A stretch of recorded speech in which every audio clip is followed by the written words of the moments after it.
certificación doctoral en Economía de la UNAM en 2014. Fue aprobado con mención honorífica en el doctorado. Fue el primer graduado de la generación de maestría en 2003 y fue aprobado con mención honorífica de la licenciatura en 2008. Participó en la adaptación para América Latina de los libros Macroeconomía y Microeconomía de Michael Parker, bajo la coordinación del doctor Gerardo Esquivel. Es autor y coautor de numerosos artículos en revistas académicas internacionales y libros especializados. Le agradecemos profundamente que haya aceptado compartir su tiempo y conocimiento con nuestra comunidad. Sin más preámbulo, le cedo la palabra al doctor Juan Carlos.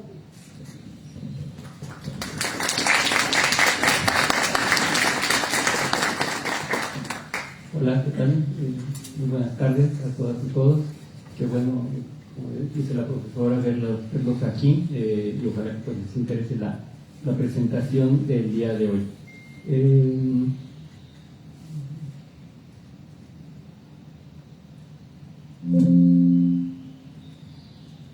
Bueno, no vamos a hablar acá de cine, pero lo que sí vamos a ver pues es un poco del soundtrack de nuestras vidas en América Latina y en México, ¿no? Y enmarcado pues sobre todo en tres escenarios o en tres estadios de análisis. Uno, pues lo bueno que tiene la economía mexicana, lo malo y lo feo.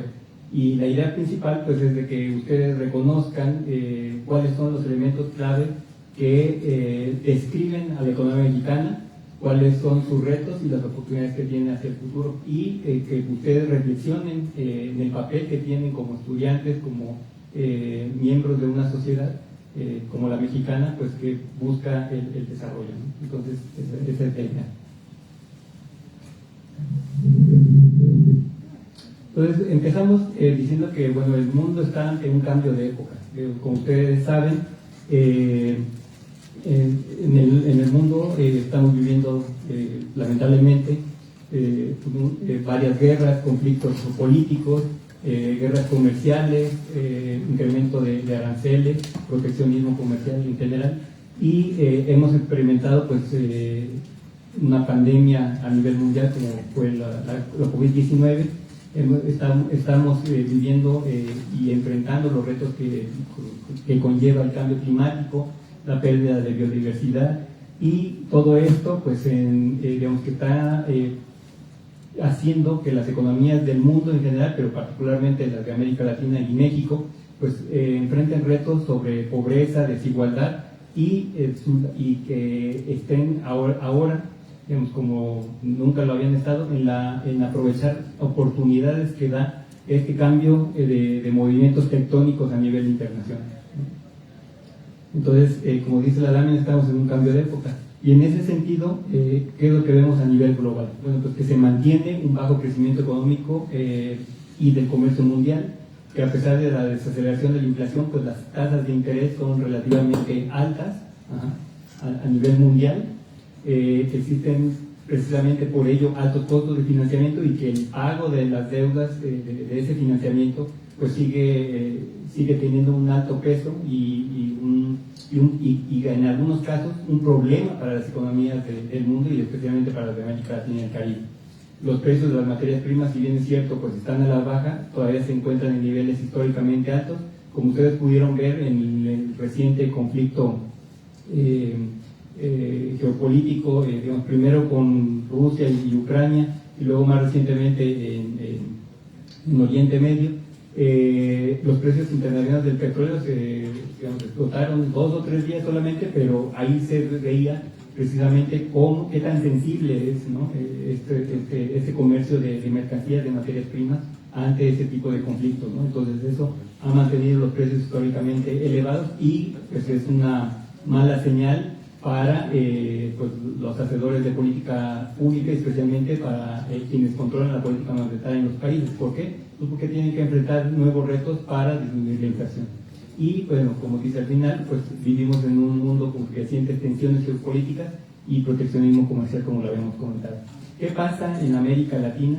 Bueno, pues las perspectivas económicas para la región para 2025 son mixtas, ¿no? ¿Por qué? Porque pues la región está enfrentando, y lamentablemente ya desde hace varios años, un bajo crecimiento económico, digamos, inducido por sus principales socios comerciales, por ejemplo, en los Estados Unidos, que hace que las exportaciones de América Latina y el Caribe pues tengan un menor impulso para el crecimiento de las economías de los países de la región. Luego también estamos viendo que la contribución, lamentablemente, de la región, de los países de América Latina y el Caribe en ese contexto internacional, pues no sea la que uno desearía. Vemos que a pesar de todos los conflictos que ha habido, China todavía sigue siendo uno de los principales proveedores a nivel mundial, y los países de América Latina y el Caribe pues están rezagando. También se mantiene la baja capacidad para crecer y sobre todo para la generación de empleo. Como ustedes saben, cuando una economía pues tiene pocas oportunidades para exportar, para vender en los mercados internacionales, la capacidad productiva de un país se va reduciendo. Y si no hay un mercado interno sólido, pues eso hace que se pierdan empleos, que baje el ingreso, que disminuya el consumo, la inversión, y que sea una bola de nieve, un círculo vicioso que hace que el crecimiento económico sea menor cada año, ¿no? Estamos viendo también que en América Latina hay una convergencia de la inflación, es decir, sí se está reduciendo un poco a la par de la reducción de las tasas de interés y de alguna apreciación del dólar. Sin embargo, los costos financieros, como decíamos en un principio, que son elevados para el mundo, siguen siendo elevados para los países de América Latina y el Caribe. Y entre otras cosas, eso tiene que ver con el nivel de riesgo que se percibe por parte de los inversionistas internacionales. No es lo mismo el riesgo que tiene un país europeo que uno latinoamericano. De hecho, por ejemplo, cuando más bajas estaban las tasas de interés antes de la pandemia, por ejemplo, casi a niveles de cero a nivel mundial. En Japón casi no se pagaba nada de interés, en Estados Unidos, y en América Latina, cuando los países, Guatemala, El Salvador, todo Centroamérica, querían o sacaban un bono para financiar su crecimiento, su desarrollo, o varios proyectos en el país, están obteniendo tasas del 6, del 8 y hasta del 10%, es decir, se percibía un alto riesgo, ¿no? Todavía, y con todo este movimiento geopolítico, de estos conflictos, pues el riesgo se mantiene en niveles altos. Y finalmente, pues esta problemática del costo financiero pues tiene sus repercusiones también en la distribución de los pocos ingresos fiscales que tienen los países de América Latina para solventar sus necesidades de desarrollo, ¿no? Es decir, se paga mucho por esa deuda que se tiene, y programas como apoyo o el soporte para educación, salud, etcétera, pues no tienen tantos recursos como se desearían, otra vez dilapidando, digamos, o postergando el potencial de crecimiento y de desarrollo económico que puedan tener los países. Precisamente uno de las, digamos, algunas de estas problemáticas pues se viven en México. Y aquí pues quiero ser más preciso diciendo que bueno, no todo es malo ni todo es bueno, hay claroscuros, ¿no? Como en toda la vida, hay situaciones donde una persona, o en este caso un país, pueden vivir diferentes tipos de problemáticas. Entonces, en los avances que tiene, o la parte de la claridad que tiene la economía mexicana, es que ha habido un avance en los indicadores sociales, más adelante lo vamos a ver, principalmente en el tema de pobreza. El fenómeno del nearshoring, que estaba teniendo ya cierto dinamismo, cierta presencia en México, pues ahora con el proteccionismo comercial ha venido disminuyendo, y es posible que tenga un retroceso, ya que pues una de las ideas del gobierno de los Estados Unidos es llevar la mayor parte de empresas norteamericanas que están instaladas en el mundo, principalmente en México, llevarlas hacia Estados Unidos para generar empleo, ¿no? Lo que decíamos en un principio, es la necesidad de generar empleo, ingresos, bienestar, consumo, pues es lo que ellos quieren con esa política, ¿no? Quién sabe si sea lo más, lo mejor, lo óptimo, pero es la política que estamos viviendo actualmente, ¿no? Hay una importante recuperación del salario mínimo desde hace aproximadamente unos 8 años. Ha habido un crecimiento importante del salario mínimo. no, digamos, no todo ese crecimiento pues obviamente se expresa o tiene la capacidad de impulsar el consumo de las familias mexicanas, porque precisamente el salario mínimo que perciben los mexicanos pues, es un grupo pequeño. Más bien hay una relación contractual que no tiene que ver con el salario mínimo, pero aún así este aumento del salario mínimo ha servido como elemento faro que ha impulsado el crecimiento de los salarios medios en la economía mexicana y ha impulsado de cierta manera el consumo interno. Por otra parte, pues está el llamado Plan México, que incluso ya está ahí un Plan México 2.0, que se relanzó recientemente, y que tiene como objetivo principal el impulso de polos de desarrollo en diferentes regiones de la República Mexicana, precisamente para generar, atraer inversión, generar empleos y aumentar el ingreso de esos polos de desarrollo que están clasificados como de ingreso bajo. Y por último, que no es menos importante, pues está la estabilidad macroeconómica. México por muchos años, por ya casi 30 años, se ha caracterizado como una de las economías más estables del mundo, y precisamente este fue uno de los factores, o ha sido uno de los factores por los que la inversión ha llegado a nuestro país. Obviamente el Tratado de Libre Comercio con América del Norte, ahora el TEMEC, si ustedes ven las gráficas, impulsó en 1995 de manera acelerada las exportaciones y el crecimiento económico del país, pero también vino aparejado con una estabilidad en la inflación. Hubo una reducción drástica de la inflación después de las crisis de los 80. El Banco de México adquirió pues, la autonomía y también pues, la credibilidad de las personas, haciendo que pues, su política monetaria fuera decisiva para la reducción de la inflación a los niveles que tenemos hoy en día. Todavía está un poco elevada, apenas ya rozando la parte alta del rango meta del Banco de México. Se desearía que fuera un poco menor, pero bueno, ha tenido estas complicaciones, sobre todo pues, originadas por lo que vimos en la primera lámina de la pandemia por COVID-19. Y en la parte de los oscuros es que a pesar de que hay una cierta estabilidad macroeconómica que es muy importante, como les había dicho, pues con el gobierno pasado hubo un incremento pues aceleradísimo de la deuda y del déficit fiscal, del doble de lo que se tenía en el promedio de los últimos 20 años, ¿no? Haciendo que pues eso puede comprometer la sostenibilidad fiscal en el largo plazo. De hecho, como ustedes tal vez lo hayan escuchado en varios medios de comunicación, en periódicos, en noticias, en televisión, pues hay ya una cierta preocupación por la necesidad de hacer una reforma fiscal. ¿Por qué? Pues porque hay muchos programas sociales, que está bien que haya, pero lo malo es que pues no hay los recursos suficientes para sostenerlos esto en el largo plazo, ¿no? Entonces, para que en unos 5 o 10 años no sea un problema de deuda que no se pueda resolver, pues hay que pensar hoy en día en una reforma fiscal, ¿no? Entonces se está teniendo ahí en la mesa de discusión. Hay una incertidumbre comercial, como ya lo platicamos hace un principio. El gobierno de los Estados Unidos ha incrementado sus medidas de proteccionismo comercial, ha tenido acuerdos con algunas regiones, países del mundo, pero todavía hay una alta incertidumbre de lo que pueda pasar. Como ustedes saben, el 9 de julio era un plazo límite, una fecha límite para que Estados Unidos impusiera impuestos, aranceles a los productos de otros países, pero bueno, se pospuso ahora hasta agosto, y eso pues nuevamente vuelve a generar incertidumbre en los mercados internacionales, ¿no? En México, pues como en muchos países de América Latina y el Caribe, vivimos con una alta informalidad en el mercado laboral.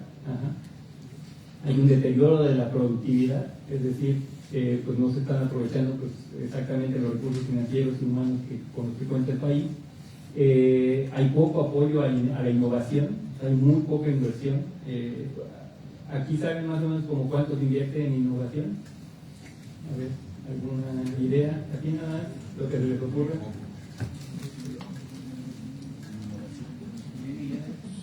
Digamos, el porcentaje del PIB para compararlo. ¿Cuánto? Es un tercio de eso, o sea, más o menos 1.5. O sea, ni un punto porcentual se está invirtiendo en innovación, en desarrollo, en impulsar el impulso tecnológico, cuando países como los asiáticos en Europa pues invierten entre el 5 y el 10%, ¿no? Entonces vean cómo hay una cierta diferencia y que es una problemática, ¿no? Y otra vez regresamos, ¿tenemos los recursos suficientes? O sea, hay que pensar, ¿no?, en el futuro, lo vamos a desglosar más adelante. Y luego, al final, pues tenemos un sector exportador que, si bien es cierto, como les dije, se impulsó mucho durante el Telecán, pues tiene escasos encadenamientos productivos, es decir, poco se demanda de la economía mexicana. Digamos, cambia por sectores, por productos, etcétera, pero ustedes saben más o menos cuántos centavos de cada peso que se exportan son importados en promedio. Va cambiando, pero en promedio, ¿alguna idea? ¿Cuántos centavos de cada peso? ¿No? Pero en promedio 65 centavos de cada peso se tienen que importar para generar una mercancía que luego se comercializa, ¿no? Entonces, y precisamente ese es uno de los problemas, ¿no? O sea, en lugar de aprovechar pues, los recursos que se tienen acá o de impulsar algunos sectores que actualmente no generan esos bienes y servicios que se requieren, pues digamos, se están importando y desaprovechando todo ese potencial. Eso se liga con el punto que mencionaba antes del Plan México, pero lamentablemente pues, no hay todos los recursos para ello, ¿no? Nosotros teníamos en la CEPAL algunas pláticas con personas del gobierno, precisamente de la Secretaría de Hacienda, y cuestionábamos eso, ¿no? O sea, porque vemos que el Plan México está muy bien diseñado, es una buena iniciativa. Sin embargo, lo que preguntábamos era cuáles son los recursos disponibles, y los recursos disponibles, no sé si ustedes saben, son los que ya tienen asignadas las secretarías, ¿no? Entonces está bien, ¿no? O sea, se puede redistribuir lo poco que hay, pero lo malo es que no hay la cantidad de recursos suficientes como para impulsar eso y que efectivamente la puesta en marcha de este programa tenga rendimientos no en el corto plazo, pero por lo menos en el mediano y largo plazo, ¿no? Entonces, otra vez requieren recursos y no son suficientes, ¿no? Vamos a ir un poco más rápido. Entonces, ¿qué es lo bueno que tiene aquí la economía mexicana? Bueno, como pueden ver, casi todo, digamos, como el 99% de toda la información viene de páginas oficiales del gobierno, entonces no estamos inventando nada, solamente es un punto de vista tal vez diferente a lo que ustedes pueden escuchar del gobierno en las noticias, ¿no? Pero bueno, México es la 12ª economía a nivel mundial, tiene una buena posición mundial, o sea, imaginen, hay más de 200 países en el mundo y México es la 12ª economía mundial, o sea, tenemos potencial, ¿no? O sea, y esto es solamente algunos números, alguna referencia, pero México es uno de los países que tiene casi todos los ecosistemas del mundo. Pocos países tienen ese potencial, ¿no? Solamente nos falta la tundra, pero aparte de todo, o sea, todo tenemos, ¿no? Tenemos costas, ¿no? Grandes extensiones marítimas, ¿no? Montañas, también planicies donde pues, se puede cultivar, ¿no? Entonces hay una gran biodiversidad y muchos recursos naturales y humanos. México todavía es uno de los pocos países del mundo que tiene su bono demográfico. ¿Sí saben qué es el bono demográfico, verdad? ¿Qué es el bono demográfico? A ver, ¿alguna opinión por ahí? Es la proporción de jóvenes respecto a la población total. Exactamente. Entonces, si hay jóvenes en un país, si están calificados, si están bien nutridos, si están sanos, etcétera, pues tienen un alto potencial de rendir para el país, ¿no? De tener de trabajar, de potenciar la actividad económica y de generar, digamos, más riqueza para el país, ¿no? Entonces, México es uno de los países que todavía tienen ese potencial, ya no por muchos años, pero todavía tenemos eso, y lamentablemente pues está desaprovechando, pero bueno, México está en una muy buena posición, ¿no? Estamos también algunos dirían que es una cuestión mala, pero estamos también muy cerca de los Estados Unidos, que es uno de los principales mercados de consumo a nivel internacional, ¿no? Entonces es una posición privilegiada, ¿no? Luego también pues las exportaciones han impulsado de manera positiva el crecimiento económico del país. Vean cómo hay una pendiente ascendente desde el año 2000 en el crecimiento de las exportaciones y sobre todo de las exportaciones automotrices y agropecuarias. México es uno de los principales países exportadores de vehículos ligeros y algunos pesados, ¿no?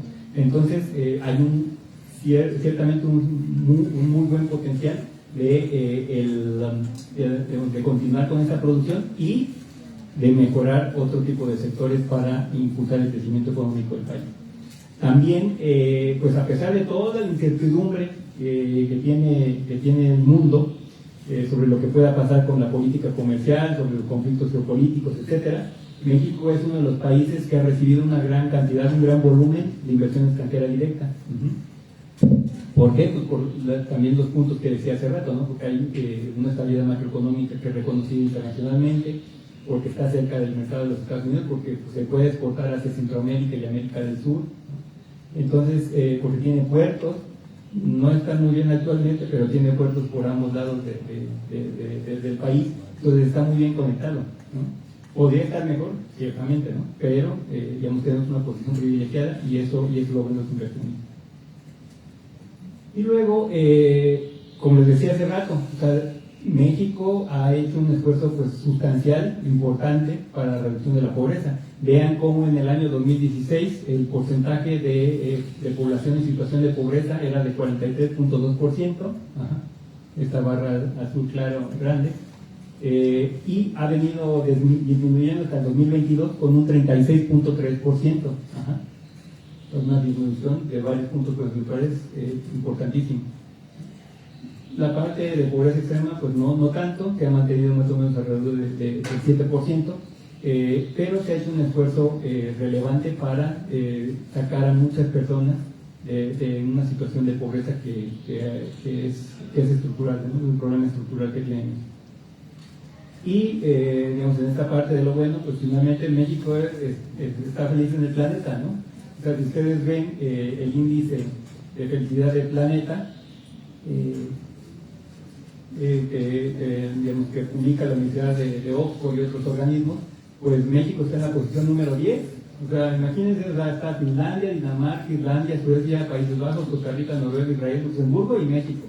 O sea, en esta, ¿no? O sea, si vemos en ese listado, pues estamos súper bien, ¿no? Súper felices, súper contentos. De hecho, que si ven algunas encuestas que se han publicado recientemente y les preguntan a la gente, no solo en la Ciudad de México, en todo el país, cómo se sienten, van a verificar en esas encuestas que nos sentimos muy contentos, ¿no? Entonces, bueno, hay que explotar ese sentimiento, esa percepción de felicidad, pues para ser personas de bien, productivas y pues, dinamizar el crecimiento económico de México. Entonces hay muchas cosas que tiene el país, pero hay que aprovecharlas, ¿no? Entonces esa es la parte buena. Ahora viene lo malo, ¿no? Y eso, desde aquí los invito a la reflexión, o sea, ¿qué es lo que podemos hacer, qué es lo que pueden hacer ustedes por su familia, por sus comunidades y por su país, ¿no? ¿Ante qué? Ante los retos que vamos a ver. Entonces, la tasa de crecimiento económico de México pues se ha reducido lamentablemente en las últimas décadas. Vean que en el periodo 50-59 que vemos acá, teníamos un promedio de crecimiento de 6.3%, se mantuvo en las siguientes décadas, vean entre 60 y 69 un crecimiento de 6.6% y entre 70 y 79 6.4%. O sea, no es tan elevado. O sea, si recuerdan cuánto crecía China hace unos 5 años, antes de la pandemia, exacto, 10%. Entonces, 6% no está mal, digamos, no es lo más alto, pero es un crecimiento pues, muy bueno. Y después, en la crisis digamos, en la década de los 80, en la crisis de la deuda, entre el 80 y el 89, vean cómo se redujo del 6 al 2.3%, luego en el periodo 90-99 aumentó un poquito al 3.6%, En el 2000-2009 1.3, 2010-2018 2.6 y lamentablemente más reciente entre 2019 y 2024 apenas un crecimiento de 1%, ¿no? Entonces eso pues lamentablemente no está bien, ¿no? No porque se vea mal, sino porque eso implica menor generación de empleo, menores ingresos, menor consumo y una calidad de vida de las personas menor. ¿Por qué? Porque se tienen menos recursos para apostar, para invertir en educación, en salud, etcétera, ¿no? Entonces, ese es uno de los principales retos, aumentar el crecimiento y que eso a su vez tenga redistribución y que fomente el desarrollo económico del país.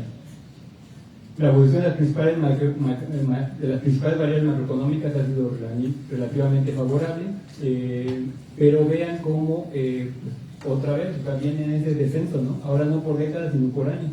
En 2023 crecimos 3.3, 2024 1.5 y ahí tiene un asterisco en 2025. Actualmente la CEPAL, pero esto va a cambiar y lamentablemente tengo que decir que es negativo, pero va a cambiar próximamente en agosto, el 1 de agosto vamos a publicar el estudio económico de los países de América Latina y el Caribe, que los invito a que lo vean, viene un apartado especial sobre México, pero bueno, oficialmente por el momento tenemos una estimación de crecimiento económico de 0.3% para 2025, una inflación que va a estar ahí casi cercana al 4%, un mayor desempleo, un déficit fiscal todavía elevado y un balance en cuenta corriente pues que dentro de ello pues está esta problemática de la falta de exportar más, ¿no? Luego, pues como les decía, la parte macroeconómica de la estabilidad macroeconómica es importante, pero ¿qué ha pasado recientemente? Pues que las finanzas públicas han enfrentado un aumento que no veíamos desde 1988 en el déficit fiscal, equivalente a 5.9% del Producto Interno Bruto. Y a la par de ello, pues está un incremento de la deuda. Vean cómo en el año 2000 equivalía al 19% del PIB y ahora en 2024 alcanza el 51%. O sea, sí, un crecimiento pues bastante acelerado. Y digamos, lo malo no es endeudarse. O sea, nosotros, si ustedes analizan sus finanzas públicas, pues si quieren comprar un carro, ¿no? Una casa, un departamento, pues no está mal, o sea, vas al banco, demuestras tus ingresos y tienes un crédito a mediano y largo plazo, ¿no? Y no está mal tener esa deuda, siempre y cuando la puedas pagar, ¿no? ¿Y por qué? Pues porque es un activo que te puede generar o incrementar tu patrimonio en el largo plazo. Lamentablemente, pues este nivel de endeudamiento pues no ha sido utilizado de manera eficiente para incrementar la salud, la educación, la infraestructura, pues que requiere el país para potenciar, dinamizar su crecimiento económico, ¿no? Entonces, bueno, cada vez más está creciendo el pago de intereses por esa deuda, porque como les decía, a pesar de que México es uno de los países que obtiene más o menos financiamiento o deuda a relativamente bajas tasas de interés, pues ya es tan elevado ese volumen de deuda que el pago de intereses pues, es también muy elevado, ¿no? Más o menos de 5.4 puntos del PIB cada año, pues, no es menos. Miren, por ejemplo, aquí tenemos ¿no? El pago de interés de la deuda solo del sector público y va de un crecimiento del 2000 de 2 puntos a 3.5% en 2024.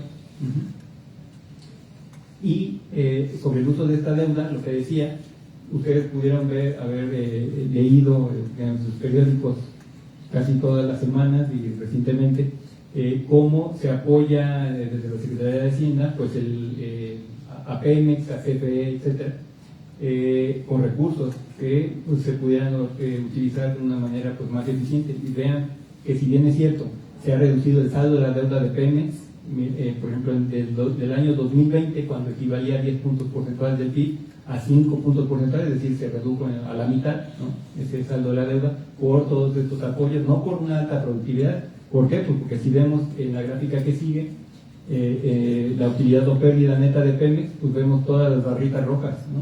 Esas son pérdidas de Pemex. Entonces, a pesar de que el saldo de la deuda ha bajado, pues no ha sido por la eficiencia operativa de la paraestatal de Pemex, sino más bien por los recursos que se han destinado para ello, ¿no? Entonces habría que repensar si se están utilizando bien o no esos recursos, y está bien todavía mantener Pemex en esta condición, o si es mejor repensar en nuevas políticas energéticas en el país, ¿no?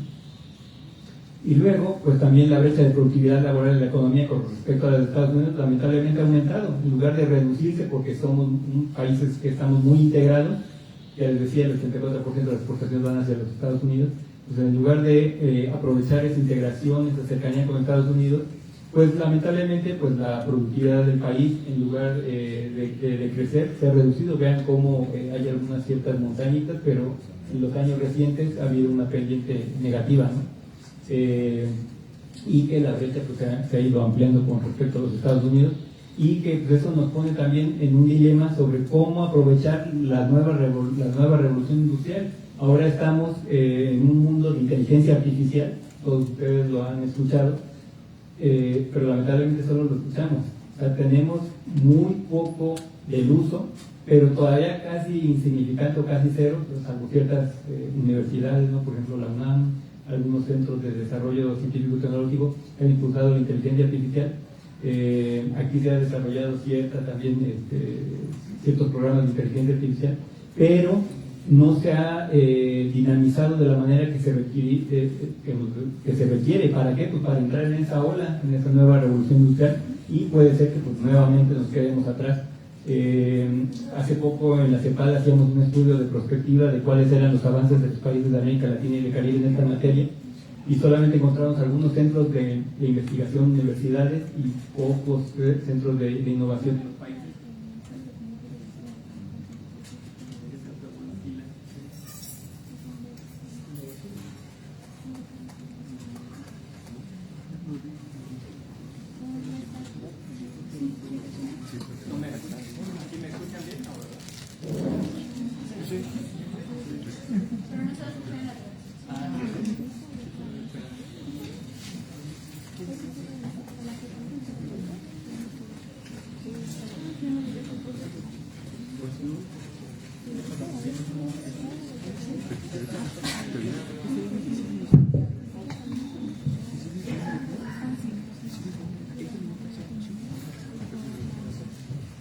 Hola. Gracias. Entonces, como les decía, no se ha aprovechado estas ventajas que tiene México para aumentar la productividad, y eso puede hacer que nos rezagemos más en la evolución junto con otros países de América Latina en esta nueva ola de inteligencia artificial, ¿no? Luego, el mercado laboral pues no muestra la calidad deseada. Todavía, como les decía en un principio, persiste una alta informalidad. Vean cómo el 54.9% de las personas quienes laboran en el país están en la informalidad. ¿Qué problemas trae esto de la informalidad en el país? A ver, alguien que lo pueda... ¿Por qué es malo que haya informalidad en un país?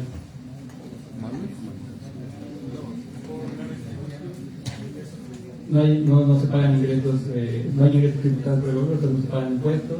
Porque hay personas sin seguridad social. Personas sin seguridad social, sin acceso a la salud, por ejemplo. Porque no se cumplen las normativas laborales sobre las horas y sobre las condiciones. Exactamente, ¿no? Porque tampoco hay la contribución para el pago de pensiones, ¿no? Las personas están trabajando, pero no tienen ese acceso, como decía compañera, a la seguridad social, y en un futuro pues no van a tener ese ingreso que pudieran pues, tener para satisfacer sus necesidades, ¿no? El consumo, esparcimiento, salud, etcétera, ¿no? Entonces eso es un problema, y que más de la mitad de la población mexicana esté en esa informalidad, pues son retos para el futuro. Se han hecho algunas campañas, algunos programas para mejorar esa situación, pero no ha sido suficiente, ¿no? Más o menos somos 130 millones de personas. ¿Saben cuántos millones trabajan? Ahí está abajo. Ajá, más de 60 millones de personas, ¿no? Entonces, de esas 60 millones, y regresamos al tema del salario mínimo, sí ha habido un incremento del salario mínimo, o sea, importantísimo, más o menos como un 85% de incremento en los últimos 8 años, en términos nominales. Pero ¿saben quiénes efectivamente ganan el salario mínimo? O sea, que en su contrato dice, tú vas a ganar un salario mínimo, 2 salarios mínimos, 3 salarios mínimos. O sea, Porque algunos de ustedes, de sus padres, dicen, tú vas a ganar 10,000 pesos, 20,000, 50,000, etcétera, pero así dicen, ¿no? Ese es tu pago. Pero en salarios mínimos, ¿saben cuántas personas ganan el salario mínimo en México? Pero no, digamos, sus papás están en informalidad, pero no ganan el salario mínimo. Quienes de manera contractual en el papelito dice tú vas a ganar el salario mínimo y quienes son beneficiados de ese incremento, o sea, se incrementó 20% el año pasado, este año se incrementó 12% el salario mínimo, pero ¿saben cuántas personas reciben ese incremento efectivamente? Los demás pues reciben un incremento aproximado por una negociación laboral. Y dicen, bueno, mira, a los de salario mínimo les incrementaron 20 o 12% este año, ¿a mí cuánto? Y ya los negocios dicen, bueno, 5, 10, etcétera, ¿no? 450,000 personas reciben el salario mínimo en México, de las más 60 millones de personas. Entonces, como les decía, es un buen referente, qué bueno que se incremente el salario mínimo, porque ese es un que como un faro para fijar los salarios, los ingresos salariales de todos los demás mexicanos y mexicanas, pero no es que se incremente 20% el salario de las personas en general, quienes trabajan en la formalidad, y menos en la informalidad, ¿no? Y vean cómo ahí está la diferencia. Son datos más recientes del cuarto trimestre de 2024. En esta primera gráfica vemos el ingreso laboral real promedio de la población ocupada. Ajá. Vean cómo la población ocupada en el último trimestre de 2024 tenían un ingreso, estos son pesos, de 10,349 pesos mensuales. ¿Y los de la informalidad cuánto? 2 veces menos. O sea, nada más con el ingreso, sin contar la falta de acceso a salud, a educación, a la pensión, etcétera, ganan la mitad, ¿no?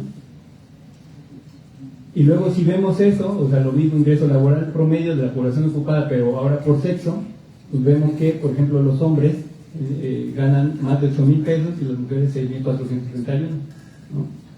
Entonces, o sea, ahí ya hay ciertas brechas que se deben de reformar. Qué bueno otra vez que se está mejorando el salario mínimo, que el incremento, pero falta más supervisión laboral. ¿Para qué? Pues para que no pasen estas brechas, ¿no?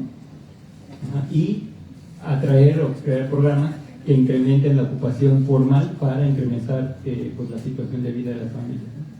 Y luego las pensiones pues son insuficientes. Olvídense de las personas que están en informalidad. Las que son formales, las que trabajan, que tienen un contrato, que tienen acceso a salud, etcétera, a sus pensiones. ¿Cuánto? Aquí viene esta gráfica, es la tasa de retorno o de reemplazo de las pensiones. ¿Qué quiere decir esto? ¿Para cuánto alcanza la pensión con respecto a su salario actual, ¿no?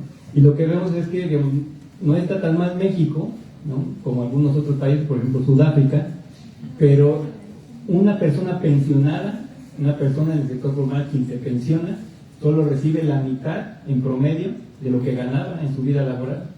Entonces, puede ser que no le alcance muy bien, ¿no? Obviamente ya en la edad adulta, de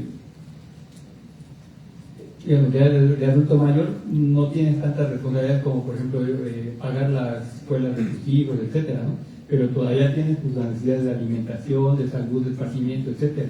Entonces, la mitad del ingreso que percibe una persona que se jubila en México, pues tal vez no sea lo más deseable, a pesar de que ya hubo una reforma. A partir del 2023 hubo incrementos en las aportaciones patronales, sobre todo, pero también de los trabajadores para incrementar esa pensión. Antes de esa reforma, más o menos lo que percibía una persona al jubilar era un tercio, alrededor de un 35% de lo que ganaba. Ahora ya se incrementó un 55%, pero todavía sigue siendo bajo. Y bueno, eso es lo malo, ¿no? Pero ahora viene lo feo, los retos más grandes que tiene la economía mexicana. Bueno, pues lamentablemente vamos con lo que dice un letrero en unas de estas estaciones de autobuses. A lo mejor ustedes ya no han ido o no han visto eso, pero dice avance lentamente hacia atrás, ¿no? O sea, tenga cuidado, pues lamentablemente así vamos, ¿no? Vamos avanzando lentamente hacia atrás, y en lugar de tener avances, estamos teniendo retrocesos en varios factores. Y incluso en los que ya vimos, en la parte buena y en la parte mala. comentábamos que no estaba tan mal, pero hay que meternos, por eso les digo, tengan una visión crítica de lo que leen, de la información que se publica, analícenla y formen una opinión. ¿Por qué? Porque hay cosas malas dentro de lo que parece también bueno, ¿no? Por ejemplo, hubo una reducción de la pobreza significativa, ¿no? Vimos ahí casi 13 puntos porcentuales, ¿no? Pero eso está bien. Pero ¿qué es lo que pasa? Que a pesar de esa evolución, de ese incremento, de esa reducción de la pobreza, pues ¿qué tenemos todavía? Que 4 de cada 10 mexicanos y mexicanas todavía son pobres. Casi la mitad de la población sigue siendo pobre, ¿no? Por sexo, pues otra vez, la mayor parte de la población de la pobreza se concentra en la población femenil, de las mujeres 36.9% y de los hombres 35.6%. 2 de cada 10 personas muestran rezago educativo, 4 de cada 10 personas tienen carencia por acceso a servicios de salud, 5 de cada 10, la mitad, tienen carencias por acceso a seguridad social. ¿Sí saben por qué es tan alto este indicador? 5 de cada 10 personas tienen carencia de acceso a seguridad social. ¿Más o menos tienen una idea? ¿Por qué? Por la informalidad puede ser, es uno de los factores. Por ahí no les suena una institución que cerraron. El Seguro Popular o el recientemente renombrado INSABI desaparecido. ¿Saben cuántas personas perdieron la cobertura de salud por el cierre de esta institución? 20 millones. Entonces, no es extraño que 5 de cada 10 personas tienen carencias de servicios. Si ustedes ven la grafiquita de Coneval, ven que se redujo la pobreza, ¿no? Ven que muchas carencias se redujeron y ven el indicador de salud así, la pendiente positiva. ¿Por qué? Porque 20 millones dejaron de tener acceso a servicios de salud por el cierre de esta institución, ¿no? Y luego lo peor, todavía vean, 5 de cada 10 niñas y niños entre 0 y 5 años viven en condición de pobreza. O sea, la mitad de nuestros niños de la infancia de México, quienes son el futuro del país, tienen pobreza, ¿no? Viven en una situación de pobreza. Y de entre todos los niños, este grupo etario tiene el menor nivel de desarrollo y el que se destina el menor gasto, ¿no? Entonces, o sea, ¿qué estamos haciendo con el futuro de México, ¿no? Con nuestras generaciones? Entonces, vean, qué bonito, sí bajó la pobreza, qué bien, pero hay muchas carencias y muchos retos dentro de la situación de pobreza que vive el país, ¿no? Entonces hay que tener eso en cuenta y pues atenderlo de manera urgente, ¿no? Y dentro de la pobreza dirán, bueno, pues no tiene dinero y ya. No. O sea, una persona que padece una situación de pobreza no tiene buena alimentación, no tiene acceso a la educación, no tiene acceso a la salud de calidad, ¿no? Antes de la pandemia, por ejemplo, todavía morían un montón de niños y niñas en el país por problemas gastrointestinales. Con la pandemia, pues en estas campañas de lávate las manos, no sé qué, hubo una reducción importante. Pero que un niño o una niña de México muera por un problema gastrointestinal, o sea, eso es inaceptable, ¿no? Entonces, o sea, hay que pensar en todo eso. Y bueno, la pobreza lamentablemente es persistente. Aquí lo que me gustaría destacar es, por ejemplo,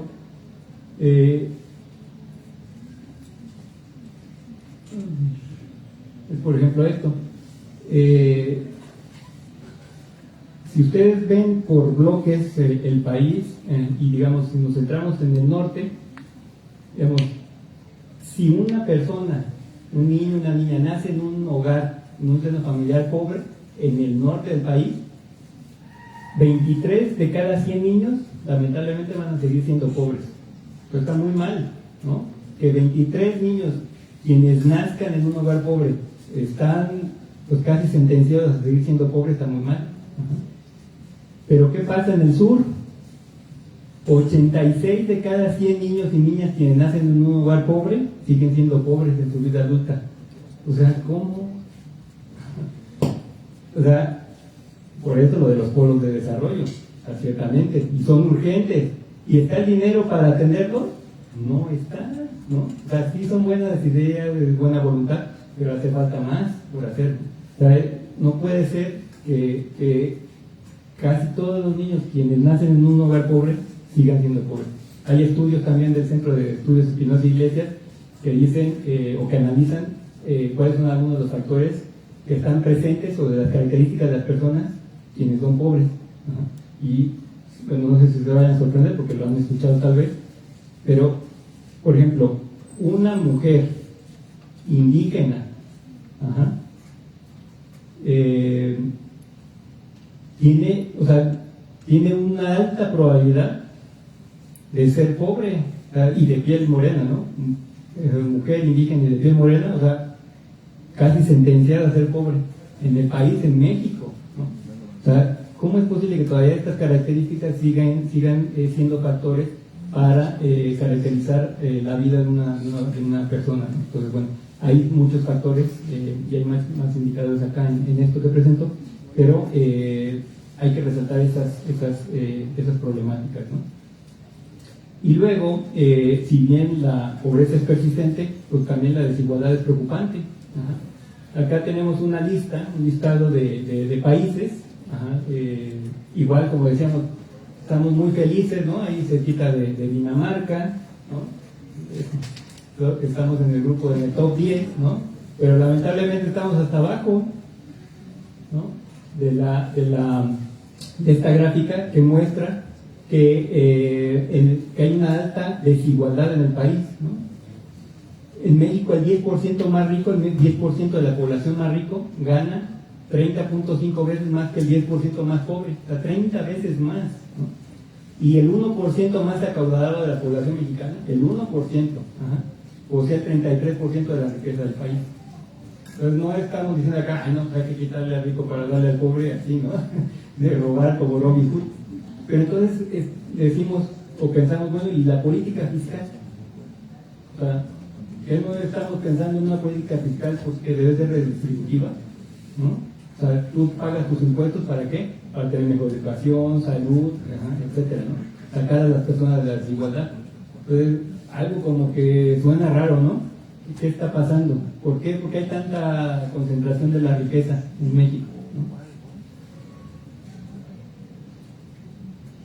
Y si vemos esta gráfica de la OCDE,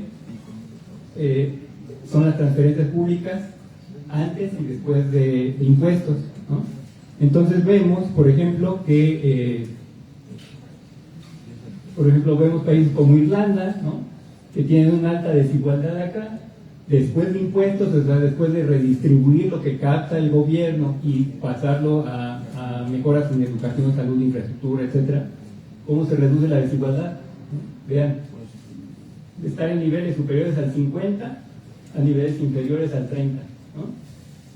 Igual acá, pues, por ejemplo, Noruega, ¿no? Disminuye en este rango la desigualdad, después de impuestos, acá, ¿no? Todos estos países, ¿no? Por aquí hay uno chiquito, ¿no? Chile. ¿Dónde está México? O sea, ¿hay reducción de la desigualdad? No. Entonces, ¿qué está pasando? Pues es ineficiente la política fiscal, ¿no? Y luego porque hace rato platicaba con algunos de los estudiantes, de los compañeros, de esto de platicar con los empresarios, de decirle, oye, pues apoya el crecimiento, el desarrollo del país, de México, o sea, todos vivimos acá. Pues sí, pero cuando van, ¿no? Y le dicen, oye, paga más, porque mira, necesitamos más dinero. Va a ver qué dice el empresario. ¿Cómo crees que te voy a pagar más si no lo utilizas eficientemente, ¿no? Y eso no solamente pasa en México, pasa en otros países. Nosotros hemos tenido la oportunidad en la CEPAL de platicar, de conversar con empresarios de Guatemala, El Salvador, de muchos países de la región. Y ese es el discurso. O sea, en Guatemala, por ejemplo, platicabas con empresarios. Alguna vez tuvieron la oportunidad de platicar con 10 personas que generaban el 60% del Producto Interno Bruto de Guatemala. Imagínense, en un saloncito estábamos ahí sentados 11 personas. Ellos concentraban el 60% y estaban en una reforma fiscal y nosotros pues obviamente apoyábamos al país, decíamos, oye, hay que apoyar, ¿no? O sea, hay que generar un plan fiscal para aportar más de tus ingresos para que se desarrolle el país. Y lo que decían es, no, es que hay corrupción, se roban el dinero, o sea, ¿para qué doy más si no se aprovecha? Pues, ahí están las muestras, ¿no? Entonces, ¿se tiene que hacer algo más? Sí, y se puede hacer, claro que se puede, ¿no?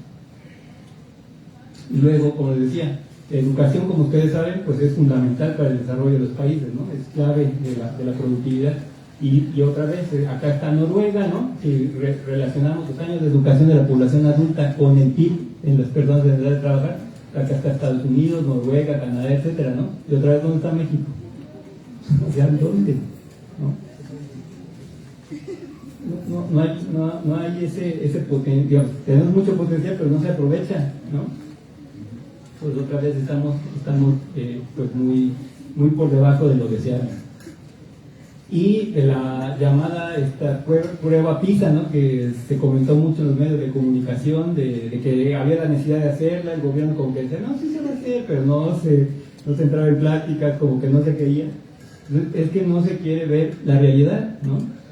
Vean cómo México, en las 3 habilidades que se evalúan, en matemáticas, comprensión de lectura y ciencias, pues está por abajo de la OCDE, del promedio de los países de la OCDE, y unos dirán, bueno, pero son los países más avanzados del mundo, bueno, y no tenemos derecho a aspirar a ser de los mejores del mundo, pues estamos abajo del promedio, pero digamos, si no se quiere ver eso, pero dirían, bueno, pero no importa, México está mejorando. Pues no estamos mejorando. Vean cómo desde el 2009 al 2022 bajó la calificación en comprensión de lectura, bajó la evaluación de matemáticas y bajó la de ciencias. Entonces, ¿estamos preparados para la revolución industrial de inteligencia artificial? Pues parece que no. A pesar de que hay niños, niñas súper inteligentes, que a pesar de la pobreza, ustedes habrán escuchado las noticias, una niña en la sierra tal, 10 en su calificación. Sí, pero es una. O sea, ¿por qué no hay una mejora en la educación, en la salud y todo esto para mejorar ciencias, matemáticas y comprensión lectora? ¿Por qué? ¿No? Entonces hay que hacer más en ese sentido. Y luego lo que decía, bueno, dicen los empresarios, no, pero pues es que te gastas el dinero y no es eficiente. Pues sí, ¿no? O sea, vean cómo en el índice de percepción de la corrupción, en lugar de mejorar, ha ido aumentando, ¿no? En este caso, digamos, la gráfica debería de crecer y va disminuyendo. Entonces, estamos en una posición relativa pues muy mal a nivel mundial en cuanto a la percepción de la corrupción, y esto pues va minando otra vez pues las voluntades o la discusión que se pueda tener con la sociedad en general, pero en particular con los empresarios, pues para cooperar más para el desarrollo, ¿no? México en 2024 tuvo una calificación de 26 puntos de 100 posibles, ¿no? Y se ubica en la posición 140 de 180 países evaluados, ¿no? Entonces, pues no estamos tan bien. Y luego, hay otros temas, ¿no? O sea, ¿por qué? No sé si hayan tomado clases de ciencia política, pero lo han oído, ¿verdad? ¿Por qué la sociedad o los individuos le dieron la potestad al Estado de tener tanto poder?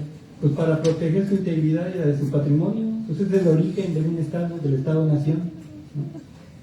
Entonces, ¿se está protegiendo la integridad de la población mexicana? Pues no hay una inseguridad gigante, ¿no? Y esa inseguridad pues está pagando otra vez, no con los impuestos, sino con los recursos de las personas.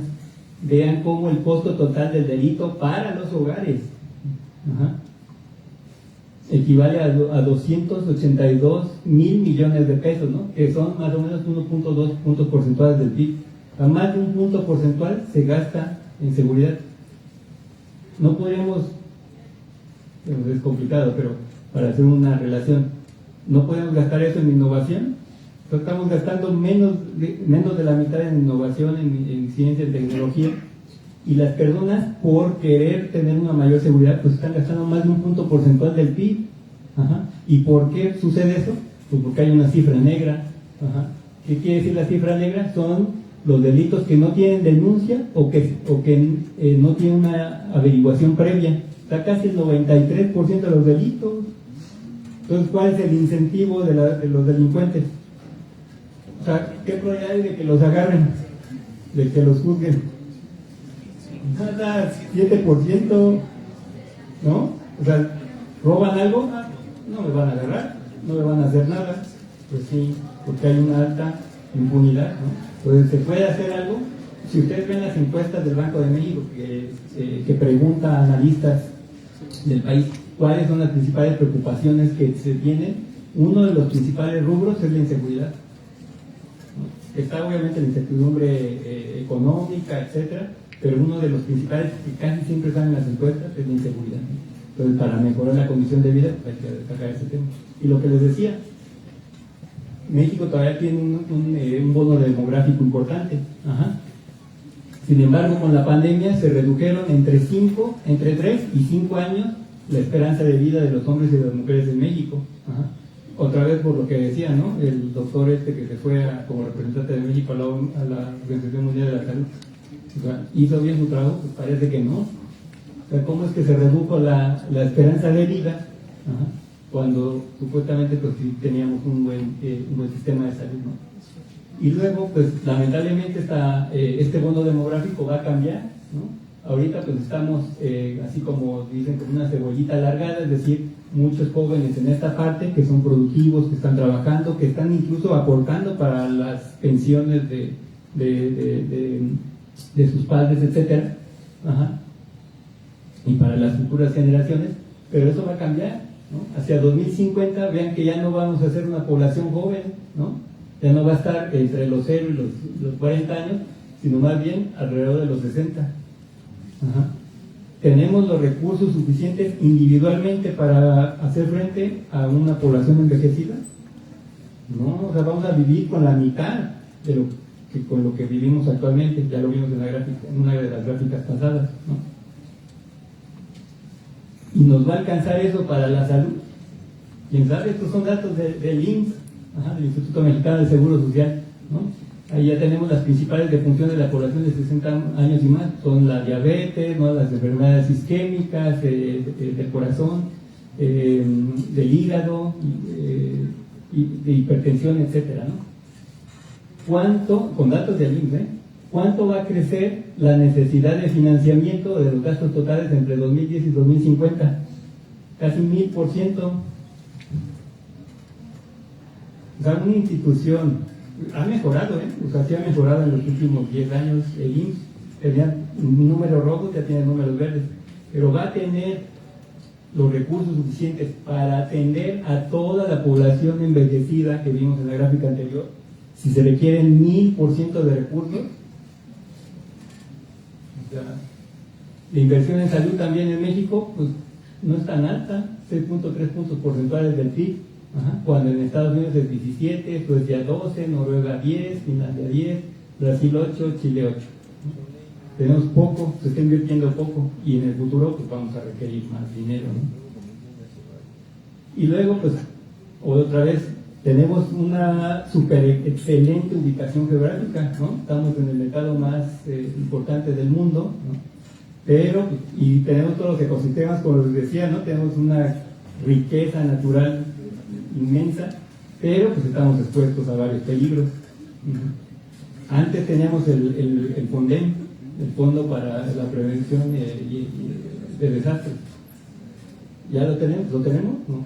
Desapareció, ahora es discrecional. ¿Y qué vivimos? Pues tenemos muchos riesgos de inundaciones, de sismos, ¿no? O sea, entonces se requieren recursos para eso.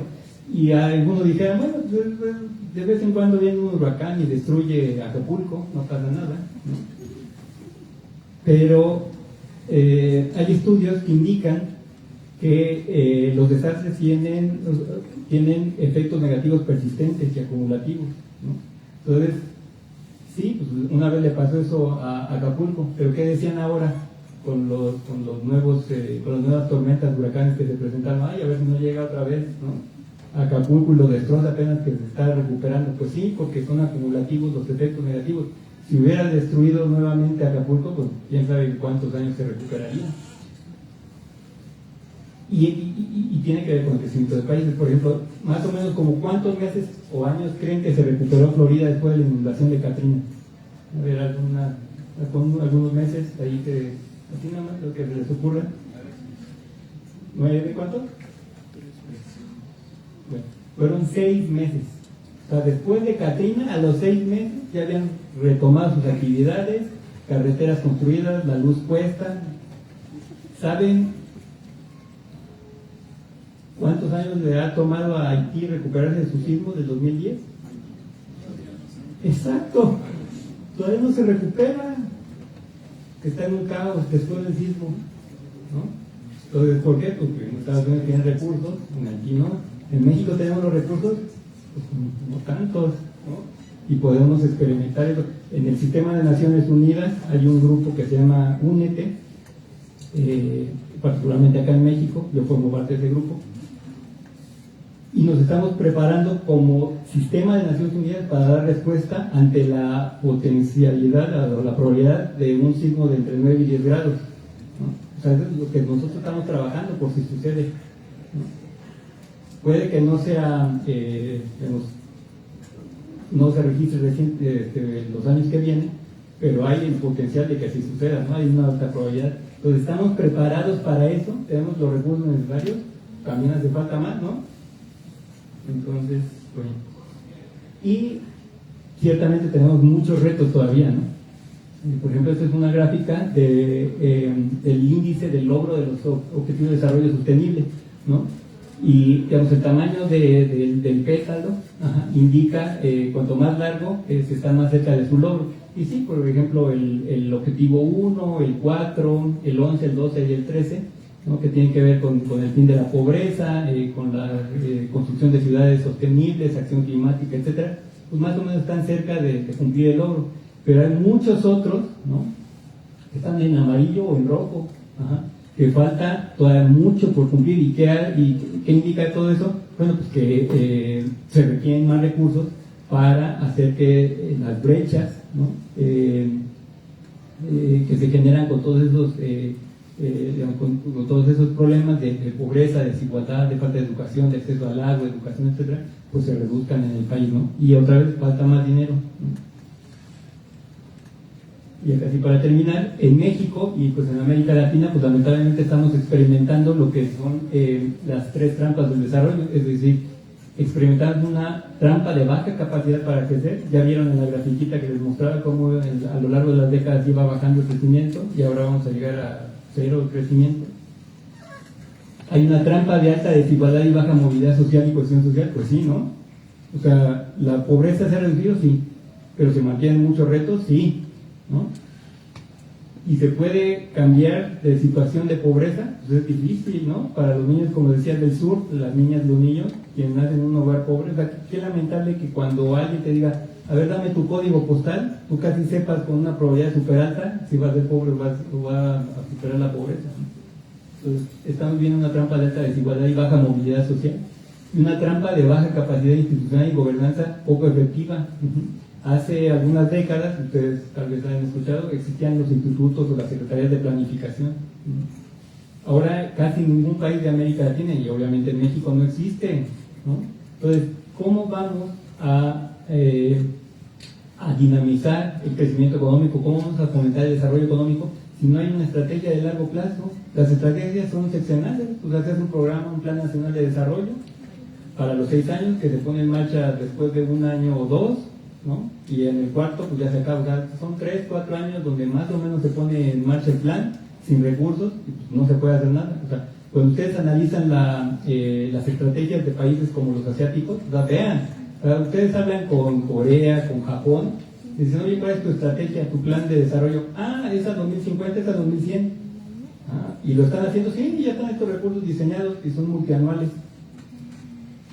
O sea, esa es una estrategia, ¿no? Entonces falta gobernanza, ¿no? Falta perspectiva de las instituciones. Entonces vamos en esas trampas. Y para salir de ellas no es tan sencillo, ¿no? Y no es tan sencillo, pues, ¿por qué? Porque hay muchas cosas. Internamente están estas problemáticas, ¿no? Falta un pacto social, es decir, que la sociedad, los empresarios, ¿no? La academia, el gobierno se ponga de acuerdo y diga, a ver, estas son nuestras prioridades. Y para alcanzarlas, para superarlas, tenemos la necesidad de tener estos recursos. ¿Cómo le vamos a hacer para obtener esos recursos y cómo los vamos a gastar, ¿no? Entonces hace falta eso, ¿no? Entonces, pero los cambios globales, regionales, pues han pues dificultado más el que los países tengan una política pública activa.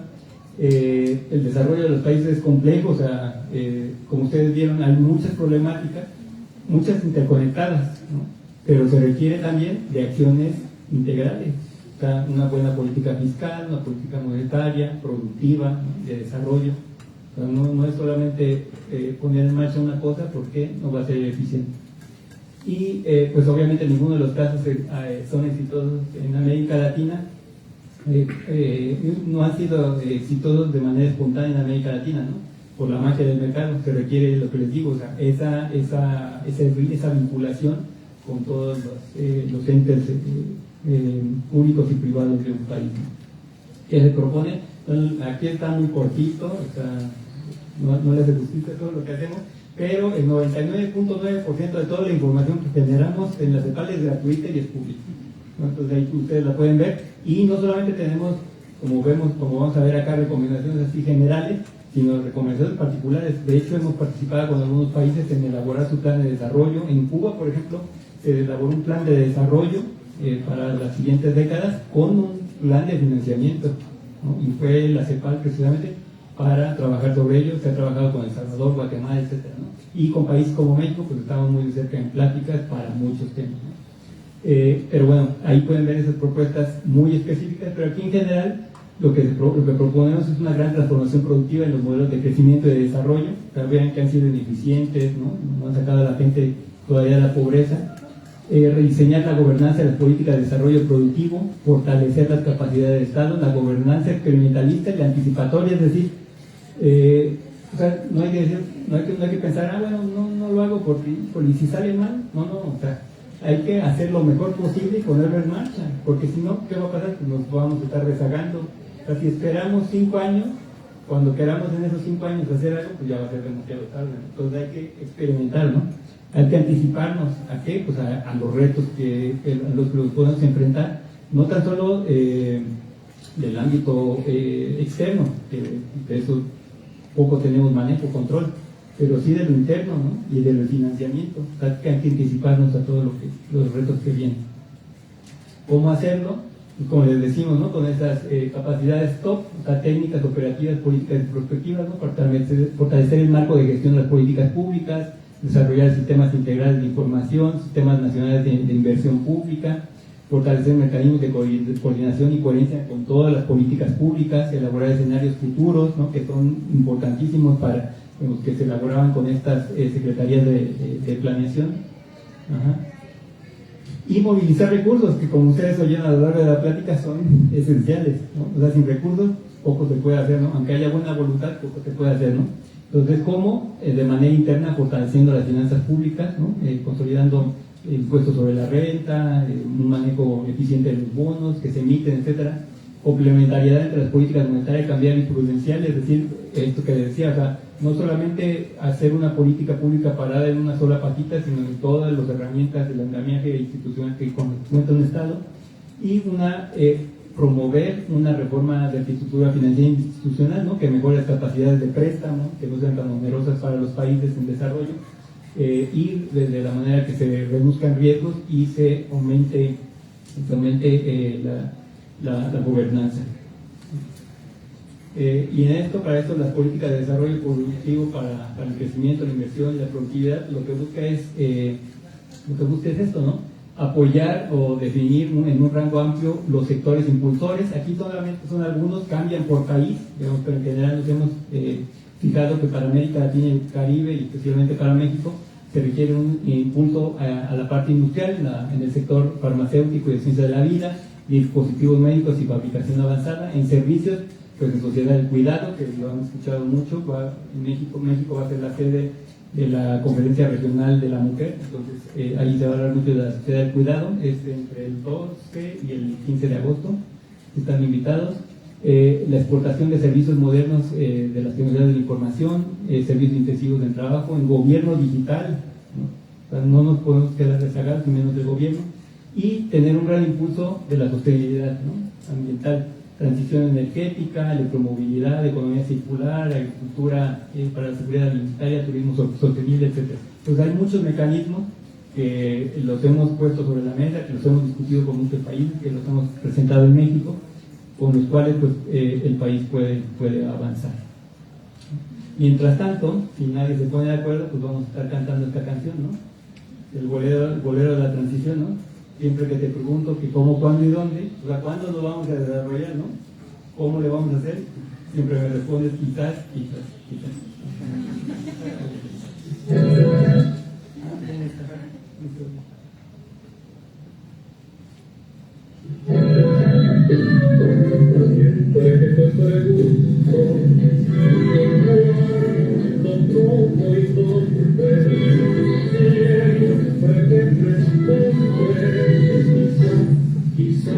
Quizás lo trabajemos en privado por un mundo mejor.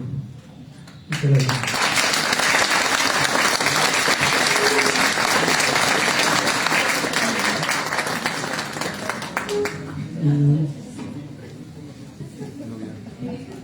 Agradecemos al doctor Rivas por su valiosa intervención. A continuación, le cedo la palabra al doctor Federico Novelo, profesor investigador del Departamento de Producción Económica, para una breve intervención. Sí, muy breve. Bueno, primero que nada, felicitar a Ulises y a todo el equipo organizador de esta plática. Felicitar a Juan Carlos por la presentación extraordinaria que nos dio. Yo solamente quisiera plantear algunas observaciones que tienen que ver con lo que a mí en la formación de economista me tocó conocer de la CEPAL.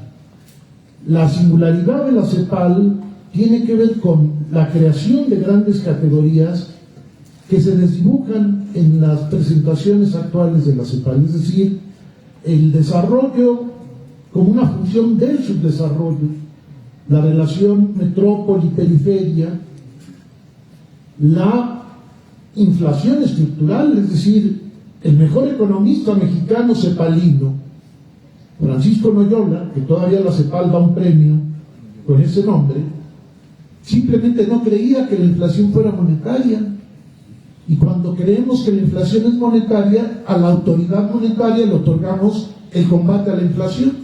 Si nosotros asumimos, piensen ustedes en esto, en 2018 cumple 70 años la CEPAL y el premio Raúl Prebisch se le entrega a Joseph Stiglitz. Ahí mismo Alicia Bárcena,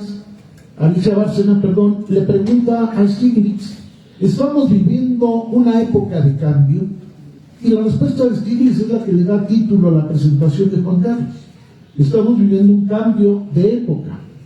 Bueno, el mismo Stiglitz, premiado por la CEPAL con el premio más importante que tiene la CEPAL, que es el Raúl Prebisch, ha insistido que toda la inflación post-pandemia, toda la inflación derivada de la agresión rusa a Ucrania, toda la inflación que eventualmente proviniera de la elevación de los precios del petróleo, que no puede pasar porque no va a Irán a cerrar el estrecho de Hormuz, porque es a China a quien afectaría fundamentalmente, y los dos están en los BRICS.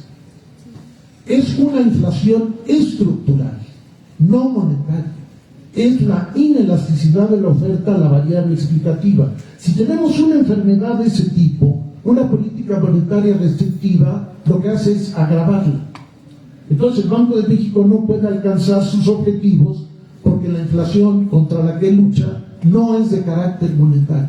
Esa es una primera observación, porque la autonomía del Banco de México se da dentro de una cascada de reformismo neoliberal en los años 90 que requeriría que la CEPAL hiciera una revisión con apego a los principios cepalinos, es decir, al estructuralismo historicista.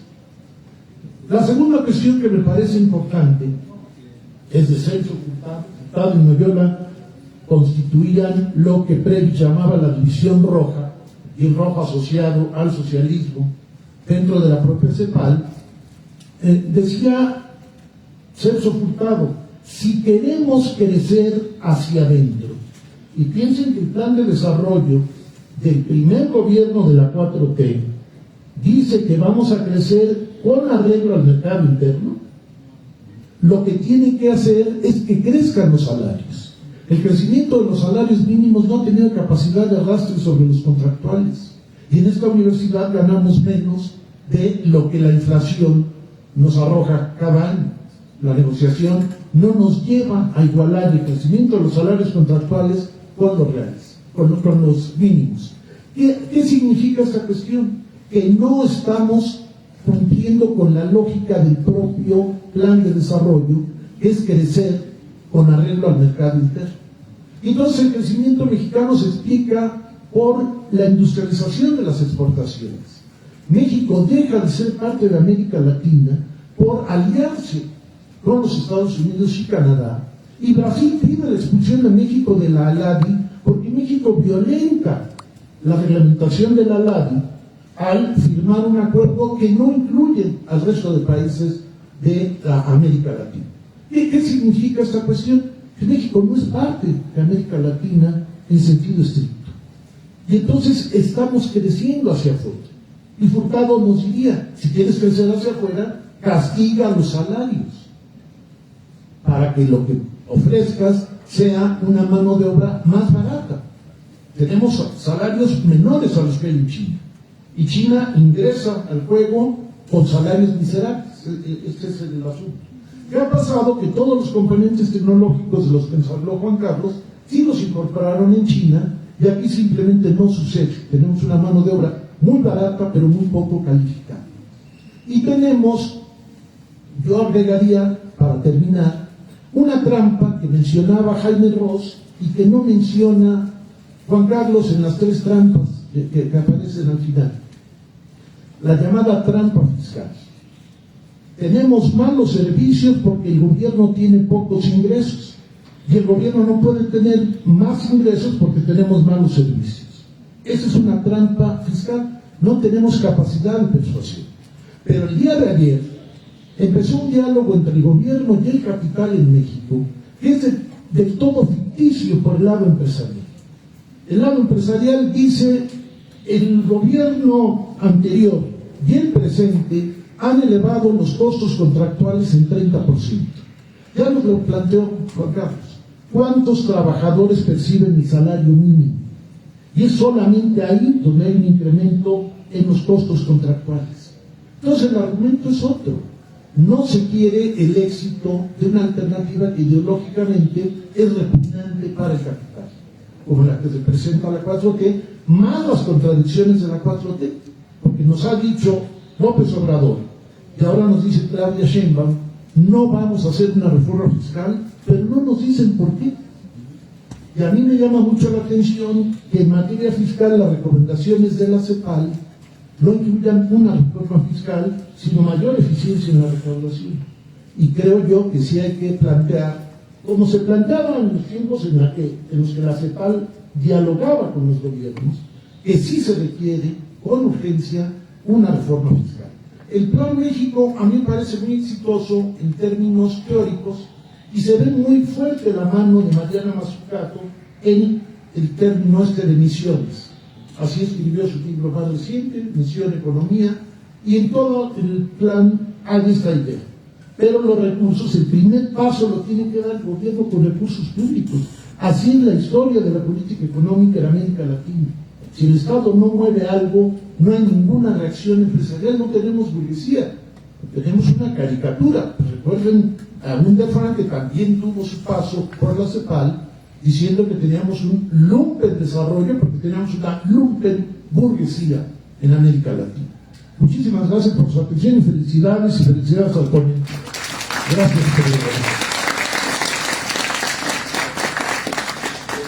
Muchas gracias, doctor Federico. Abrimos el espacio de preguntas. Haremos rondas de 5 preguntas. Les pedimos que levanten la mano y se presenten antes de formular.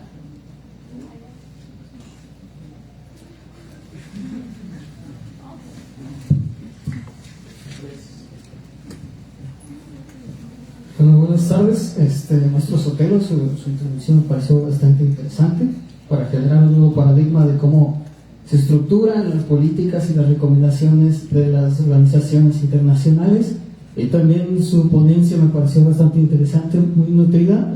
Me llamo José Enrique Orrell Noguera, estudio la licenciatura de Economía en 12º trimestre, y mi pregunta o mis dudas van acerca de cómo la CEPAL observa estas relaciones de intercambio desigual entre economías que pueden ser internamente de América Latina o de periferia y norte, y cómo ven esta regulación o estas políticas necesarias para solventar el crecimiento interno de algunas economías por porque usted hablaba de la gran biodiversidad que existe en México y sí es real, pero esta apropiación de la biodiversidad aparece por empresas transnacionales. Las empresas transnacionales ocupan gran parte de esa biodiversidad y de esos recursos naturales para crecer, y esos capitales no se quedan en el país, sino se van al exterior, ese capital migra.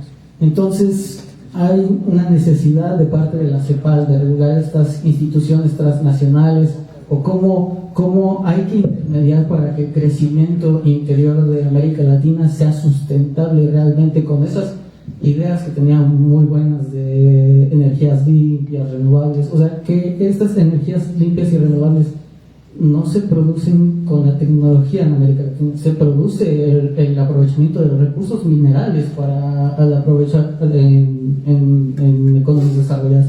O sea, ¿cómo ve la CEPAL este desarrollo? ¿Cómo sustentaría en México este desarrollo?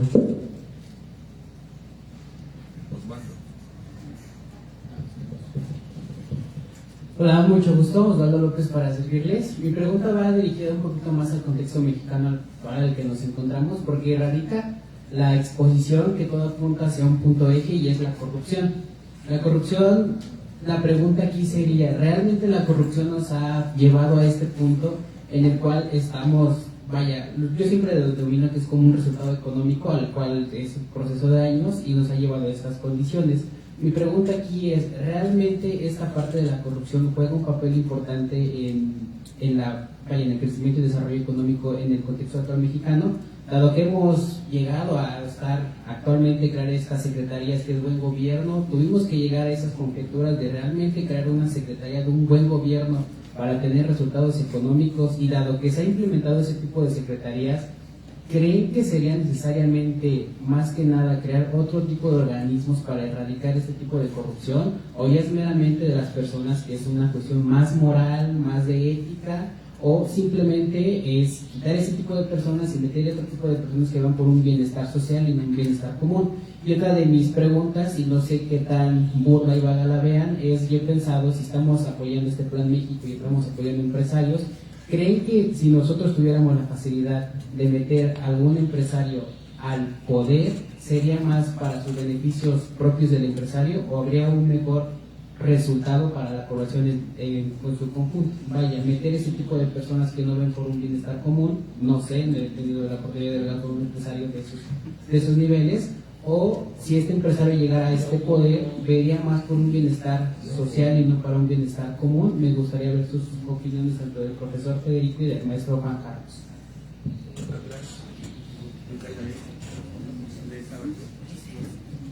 ¿Les parece si somos otra pregunta? Porque tenemos 3 compañeros más aquí. El compañero levantó la mano primero y después sigue el compañero Dylan de ese lado. Yo me llamo José Santiago, estudio la carrera de Economía, 9º trimestre. Mi pregunta que va más dirigida al doctor Juan Carlos. Me llamó mucho la atención esto que hablaba sobre la eficiencia, la innovación, particularmente cuál es la posición de la CEPAL respecto a esta eficiencia que pueden tener los trabajadores. Es decir, llama la atención que somos un país que trabaja más horas de las que se debería trabajar, de las que trabajan en general en otros países, porque inclusive que el promedio de la OCDE somos de los que más trabajan, y cómo podemos tener una productividad tan baja en ese contexto. Es decir, creo que la innovación no solamente es hay una baja inversión por parte del gobierno. Alguna vez recuerdo haber leído un paper que decía que justamente la clase empresarial mexicana es de las que menos invierte en innovación, mantenimiento y este tipo de cosas. Entonces, me interesaría saber como qué posición tiene la CEPAL, no solamente respecto a la falta de inversión en innovación por parte del gobierno, sino también de las empresas. ¿Están de acuerdo que se responda primero el bloque de 3 preguntas y después pasamos a las otras?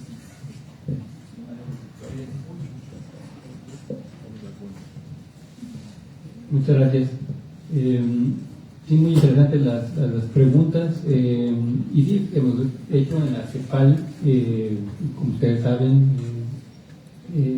Celso Furtado, Juan Silver, pues, sí, tomaron mucho este tema del centro periferia, y obviamente pues nosotros compartimos esa problemática.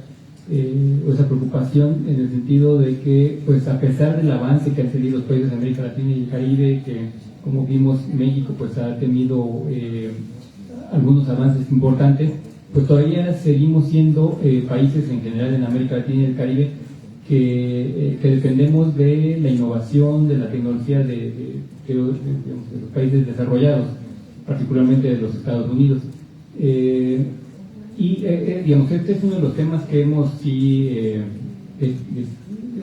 analizado, caracterizado, y de los que hemos hecho algunas propuestas, por ejemplo, en las nuevas propuestas sobre desarrollo productivo, de cómo aprovechar o impulsar los sectores que pueden tener un mayor potencial para aprovechar las nuevas tecnologías de información, digitales, etcétera, y inteligencia artificial más recientemente, para tratar pues de estar a la par de esos países desarrollados. Pero ciertamente, pues como les digo, no, y esto tal vez vaya incluso aparecer otra de las preguntas, pues no hay los recursos suficientes y tampoco hay como que la estrategia de diferentes agentes económicos para desarrollar la inteligencia artificial, innovar y tener un mayor desarrollo tecnológico.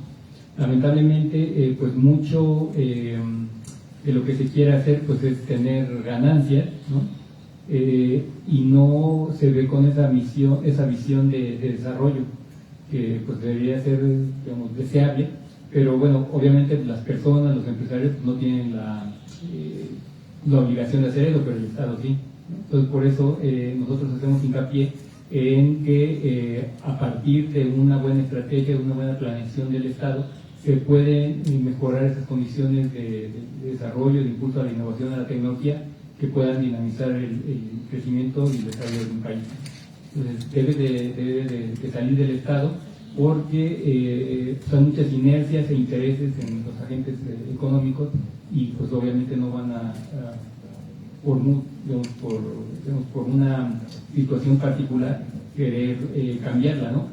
En una de las láminas finales que presentaba, decíamos que nosotros sugeríamos pensar en un nuevo modelo de desarrollo de crecimiento económico, y va ligado a esto, ¿no? A mejorar las condiciones productivas del país, de vida de las sociedades, con, como decía, pues una integralidad, una puesta en marcha de diferentes herramientas, ¿no? De política pública. Y decimos siempre nosotros política pública, ¿por qué? Porque incluso si algún ente privado quisiera dinamizar la innovación, la investigación y desarrollo, pues ve por intereses particulares, ¿no? Por ejemplo, vean Elon Musk, pues ahí tiene una empresa pues muy importante tecnológica, pero también es el hombre más rico del mundo, ¿no? Entonces, obviamente, sí, los empresarios tienen un papel fundamental, pero para tener un beneficio social, pues no va a salir de un empresario, tiene que salir del Estado. Entonces, de ahí la importancia de tener estos estudios, de platicar con los gobiernos, de insistir en el uso de diferentes herramientas pues, para dinamizar el desarrollo y el crecimiento económico de los países, ¿no? Entonces, sí, nosotros retomamos muchas de las ideas del pasado y proponemos, Alicia Bárcena, nuestra pasada secretaria ejecutiva de la CEPAL, pues impulsó mucho los temas de desigualdad, ¿no? En 3 periodos de sesiones, en 3 documentos claves de la CEPAL, se presentaba el problema de la desigualdad como uno de los más graves que estaba obstaculizando el desarrollo de los países, y se proponían pues diferentes medidas para revertir esa situación en los países de América Latina y Caribe, ¿no? Y muchas cosas pues, las estamos desarrollando. Igual en esta presentación, como les decía, a lo mejor no están todos los elementos de la idea del pensamiento cepalino, pero sí están reflejadas en muchas de las preocupaciones que presenté ahí, ¿no? Luego, en el tema de la corrupción, sí, ciertamente es importante. Como decía, hay en las encuestas que saca el Banco de México y muchos organismos privados en el país, pues el tema de la corrupción, la inseguridad, de la falta de empleo, de ingresos, son temas esenciales.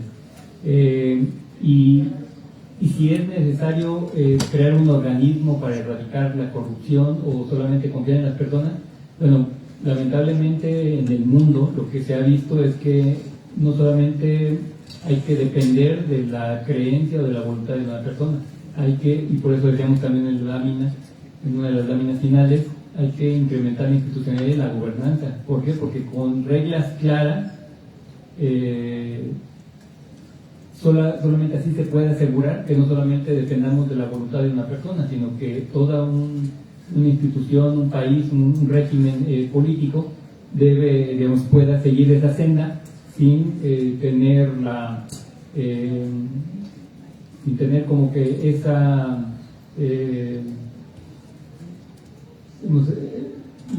sin tener que enfrentar la ambición de salir de una senda pues de desarrollo, de crecimiento, sin buscar el interés personal, ¿no? Entonces, ciertamente las instituciones, el que estén fortalecidas, pues va a garantizar eso en el mediano y en el largo plazo, ¿no? Depender de una persona, pues no sería lo ideal.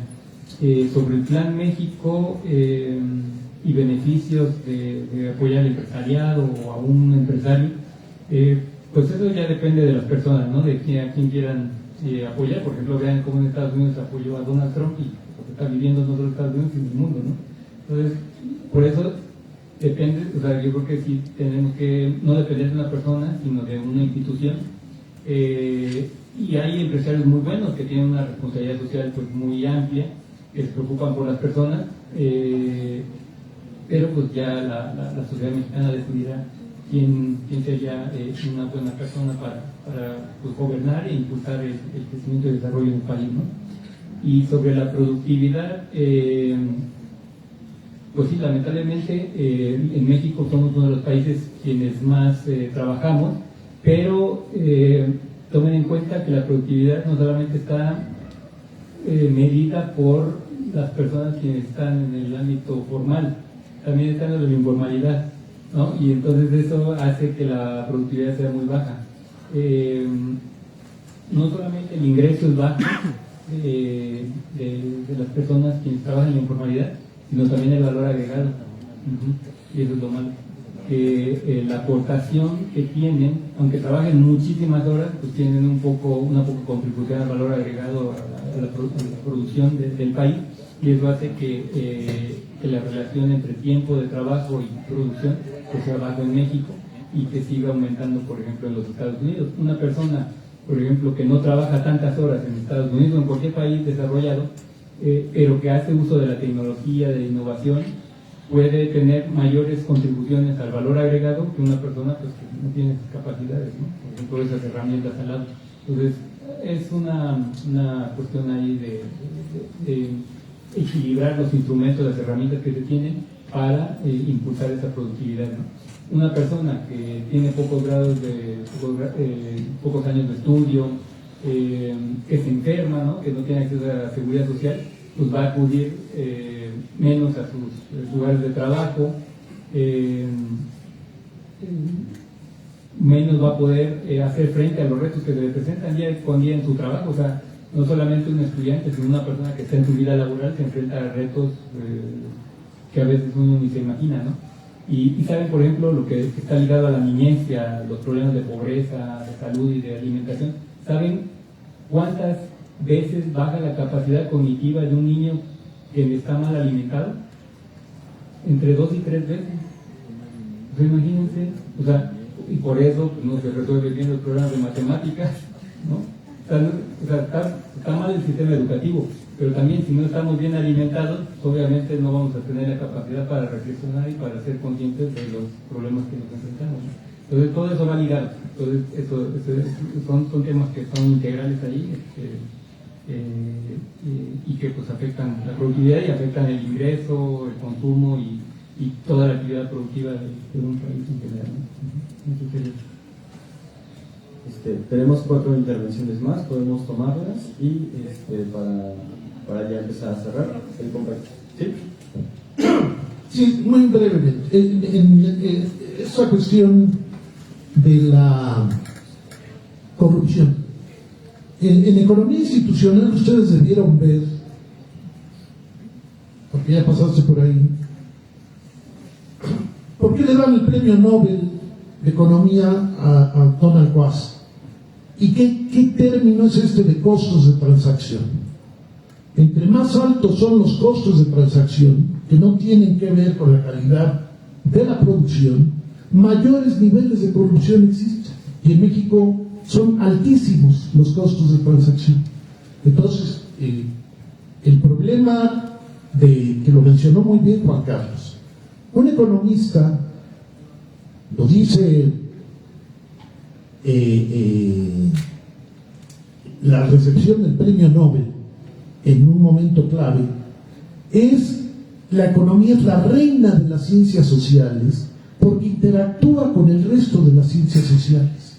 Entonces, el que tengamos tan débil formación en esta licenciatura en ciencia política impide que entendamos, por ejemplo, a Nadia Urbinati. Nadia Urbinati publica recientemente un libro que se llama La rebelión de los pocos contra los muchos.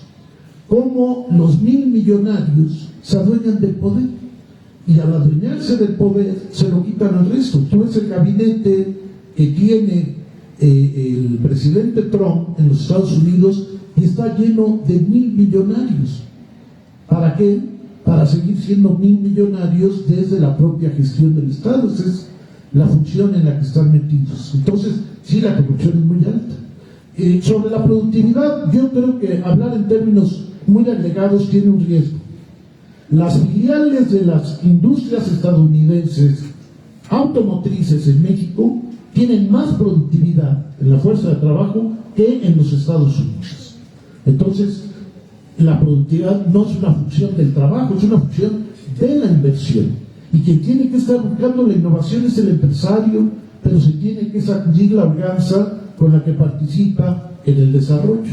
Y controlar a las transnacionales, piensa que hay empresas que tienen mayor riqueza que naciones completas. Entonces la negociación, la regulación es extraordinariamente asimétrica. ¿Por qué? Porque estamos esperando que vengan acá por la mano de obra barata. Y piensen en este problema, nos lo aclaró muy bien Juan Carlos. No tiene capacidad de arrastre el Telecán. Nosotros exportamos lo que importamos, más los miserables salarios que reciben los trabajadores mexicanos. Entonces, si no podemos hacer que esta fuerza dinámica, la industrialización de las exportaciones, tenga capacidad de arrastre sobre la producción nacional, pues no nos sirve de nada. Y lo que tenemos es un comercio intraindustria e intrafirma. Lo que la Ford de Detroit gasta aquí, ingresa a los fondos de la Ford, no ingresa al país. El superávit comercial es un cuento. Un buen economista debe tirar una trompetilla cuando le hablan de ese superávit comercial, porque es una transnacional que saca dinero de un bolsillo para metérselo en el otro, el mismo dinero. Es comercio intraindustria lo que tenemos en el 60% de transacciones en el ámbito del TEMEC, y tiende a ser más. El oligopolio es una condición del capitalismo en lo que ustedes conocen de economía post-keynesiana.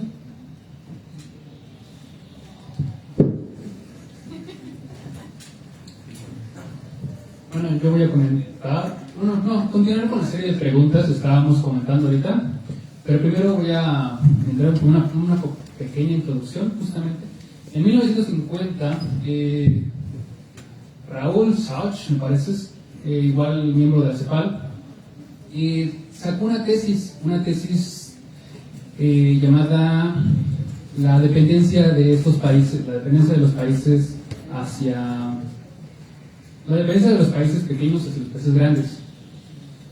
Esta tesis busca justamente hablar sobre los términos de intercambio de estos países, y es donde justamente entra mi duda, ¿no? Lo que se decía es que conforme mayor era la producción de un país, menor era la cantidad de productos manufacturados se podían conseguir en los países grandes. Entonces, a partir de este punto con el que entro, me gustaría saber qué es lo que se ha dicho ahora. Esta investigación es de 1950, pero ¿qué pasó realmente en 2000, en 2005? México ya sabemos que pues, sí, está muy relacionado con Estados Unidos, pero los países de Latinoamérica, ¿con quién? Esto ha sido un fenómeno que tiene índole justamente entre países, o qué es lo que se ha hecho, qué se ha dicho justamente en la CEPAL sobre esto. Igual al doctor Novelo le pregunto, ¿no? ¿Qué opina de este fenómeno de términos de intercambio, ¿no? Y no sé quién más lo Buenas tardes, yo soy Lenin, estudiante de 9º trimestre de Economía de la UAM. Me pareció muy interesante en su presentación la parte donde habla de la poca expectativa que existe, sobre todo en la zona sur del país, de superar la pobreza, ¿no? Siendo que actualmente la zona sur del país es una zona muy importante en términos económicos. Considero yo que tiene polos que son de suma importancia. Podemos hablar del tren interoceánico, existen puertos, el puerto de Veracruz, el Acapulco, puertos turísticos muy importantes, también Cancún. Mi pregunta sería, ¿cómo podemos utilizar justamente estos proyectos que están surgiendo en esta zona para fomentar el desarrollo económico de la región, ¿no? Que es claro que no ha sucedido? ¿Y qué retos y oportunidades podría enfrentar en este caso para hacerlo? ¿Qué se podría hacer?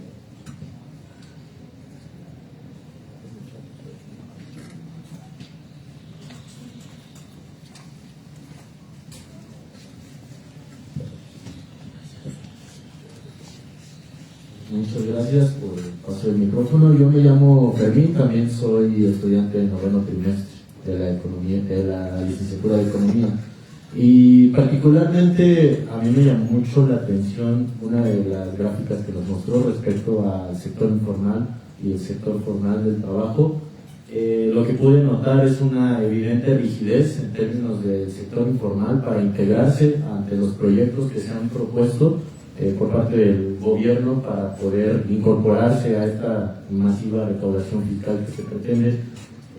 Sin embargo, noté también que hay una baja capacidad para poder hacer esta integración y pues mi pregunta es muy contundente porque quiero saber cuál sería, ¿no?, el camino sugerido, sobre todo para nosotros que somos los que estamos pretendiendo integrarnos bajo esta capacitación que estamos tomando de la mejor comprensión de la economía y sobre todo poder intervenir en esta realidad económica.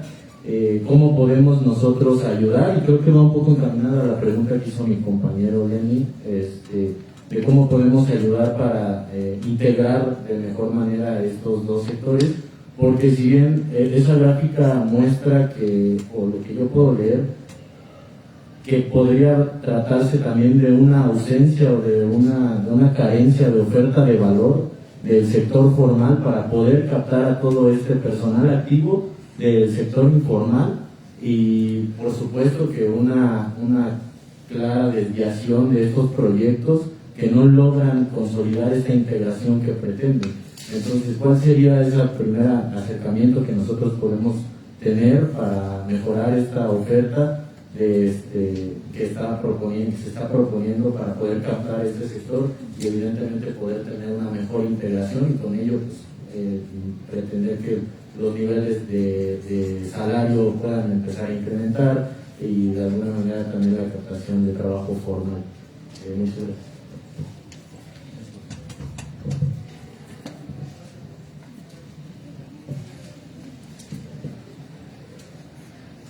Muchas gracias por las preguntas. Con respecto a lo del fenómeno de los términos de intercambio, con quién comercian los países de América Latina y el Caribe, bueno, pues otra vez uno de los principales socios, no solamente para México, sino para varios países, pues son los Estados Unidos. No tiene una dependencia tan alta como México, como decía, el 84% de las exportaciones van hacia allá, pero sí en El Salvador, en Guatemala, la dependencia es alta, más o menos, digamos, cambia por país, pero oscila entre un 60 y un 70%. Entonces, recientemente se han hecho varios esfuerzos por diversificar esa gama de países hacia los que se puede exportar. Algunos países de América Latina han tenido un mayor acercamiento, por ejemplo, con países asiáticos, con China particularmente, y otros con Europa, ¿no? Por ejemplo, Brasil es uno de los países que sí se destaca por tener una mayor diversificación de sus exportaciones. No solamente van hacia Estados Unidos, también van a algunos países asiáticos y europeos, pero en general pues, mucho está concentrado en Estados Unidos, ¿no? Y lamentablemente pues esta cuestión de los términos de intercambio pues sí es desventajosa. Ya lo decía la CEPAL casi desde su fundación, es desventajosa para los países de América Latina porque como países en desarrollo mucha de su producción pues tiene que ver con baja tecnología, entonces muchas son materias primas. México por muchos años pues se destacó por tener grandes exportaciones petroleras, ¿no? Cuando pues, tenía también la capacidad pues de desarrollar su industria, pero pues no se aprovechó del todo. Y pues otros países de la región también tienen tienen en su producción una gran contribución de la agricultura, del café, del plátano, etcétera. La parte tecnológica de exportaciones o producción y luego exportaciones de alta tecnología pues es muy poca, lamentablemente, ¿no? Entonces hace que los términos de intercambio pues sean desfavorables para los países de la región. Se exporta productos que son mal pagados y se importan productos pues, que tienen alto valor, ¿no? Entonces esta situación pues, la hemos destacado en la CEPAL y parte también de lo que comentamos en las políticas de desarrollo productivo buscan eso, ¿no? Es que poner en la mesa de discusión esa problemática y con herramientas de política pública tratar de modificarla. Luego, cómo superar este problema de superación de la pobreza en en los estados del sur de México, pues ciertamente lo del Plan México es una de las herramientas para cambiar eso, ¿no? Creando polos de desarrollo. Cuando, por ejemplo, a Tesla, que ya tampoco al parecer no va a venir a México, pero cuando estaban en negociaciones se les propuso venir, poner una megafactory, una megaplanta acá en México, ellos ciertamente pues, tenían interés por ponerlo más cerca de la frontera, ¿no? En Nuevo León, aunque en el gobierno de México incluso se planteó la oportunidad de ponerla en el sur, en Chiapas, en el estado de México, ¿no? más en el centro, pero Estados Unidos decidió ubicarse en el norte. Por una parte por la cercanía con Estados Unidos y por otra porque pues estaban ofreciendo exenciones de impuestos, la construcción de vías para acceder a ellas, etcétera, ¿no? Entonces, aunque se quiera dinamizar el sur, disminuir la pobreza, aumentar el ingreso de la familia y todo eso, pues es complicado. Si no hay recursos, no se va a poder. ¿Por qué? Pues porque se requiere que se garanticen cuestiones de seguridad. Si en las carreteras se roban los insumos, la producción, pues ¿para qué transitar 5, 10 horas, 20 horas en una carretera que te pueden robar si estás más cerca a 2 horas en Estados Unidos, ¿no? En la frontera de México para llegar a Estados Unidos? Entonces, esa es una de las cuestiones. Si las carreteras están muy mal, ¿no? Obviamente se van a dañar los transportes, va a salir costoso. Si los puertos no sirven, hay que trasladarlo en carretera. Como no hay un sistema ferroviario, otra vez hay que ir en carretera. Entonces es una cuestión ahí multifactorial que hace que hay un mayor desarrollo obviamente en la parte norte del país, algo en el centro, porque pues acá está la capital. Se desarrolló mucho industrialmente el Estado de México, pero pues obviamente siguen siendo los polos de desarrollo la Ciudad de México, Monterrey, Guadalajara, y pues pocas otras ciudades, ¿no?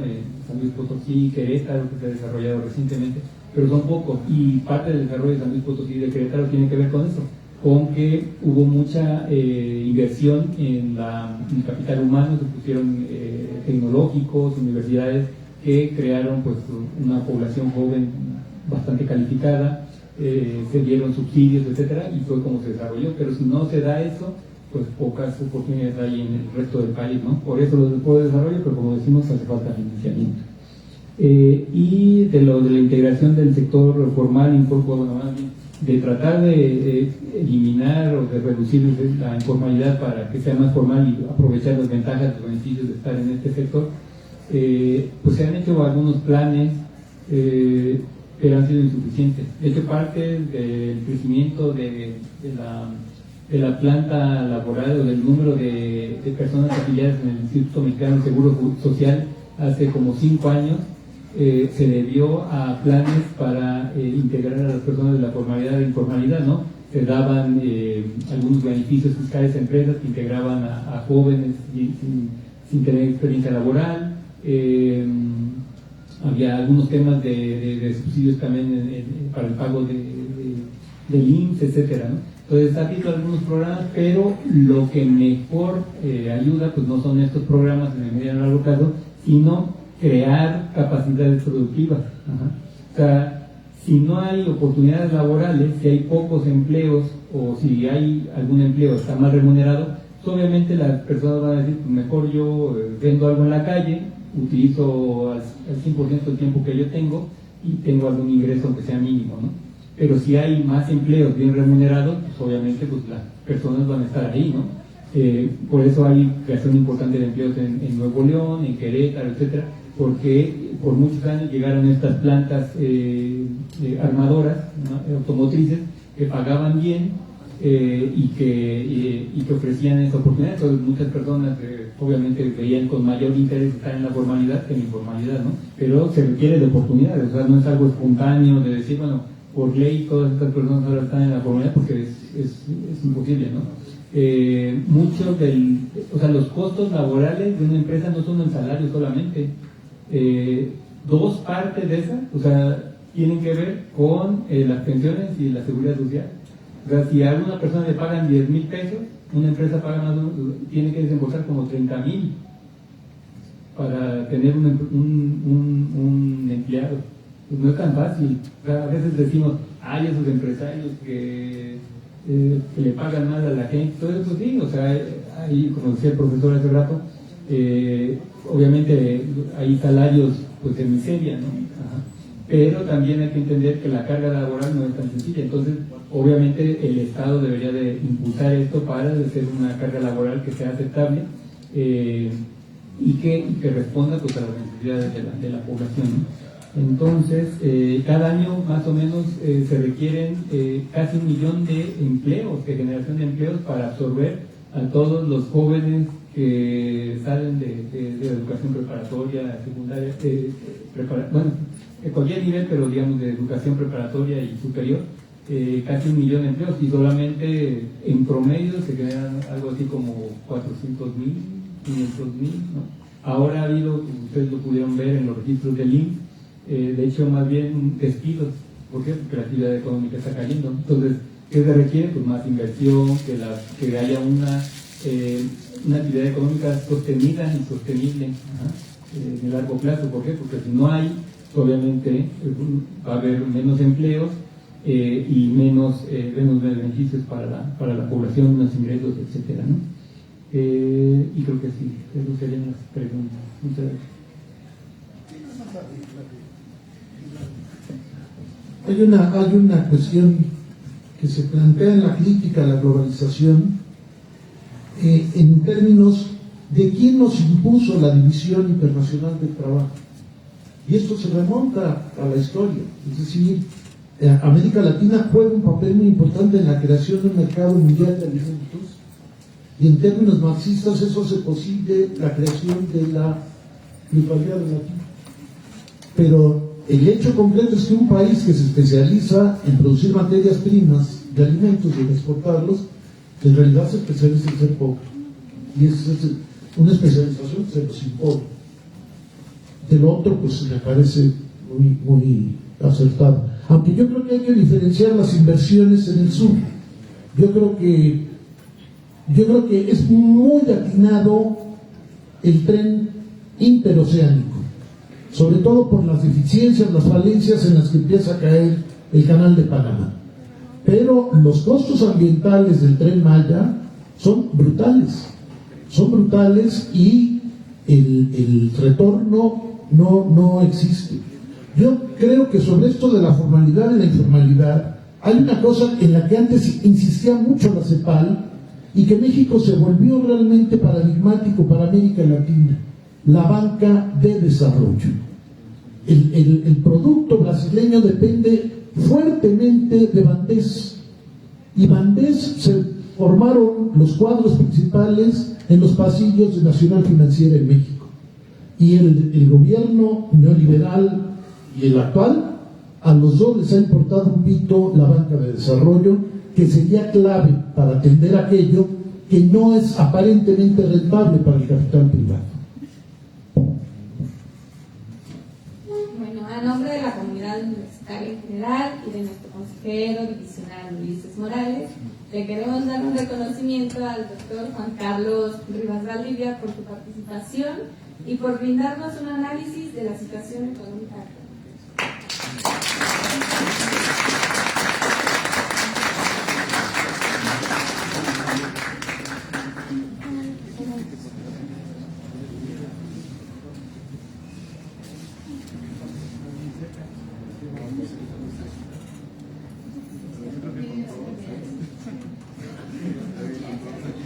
Y también un pequeño obsequio con un aplauso por una foto.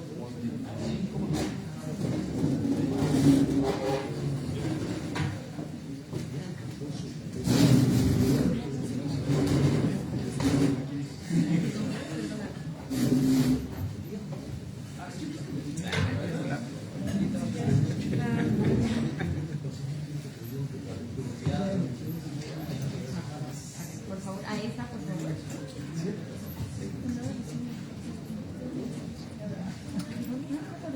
Gracias.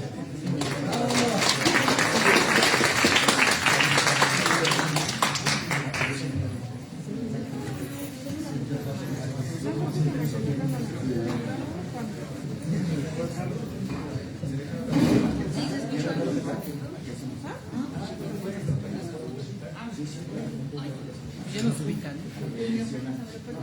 Pues no sé si Gracias, quieren. amigo. Hacemos lista.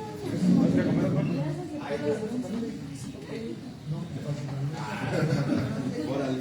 Hoy estamos. Pero.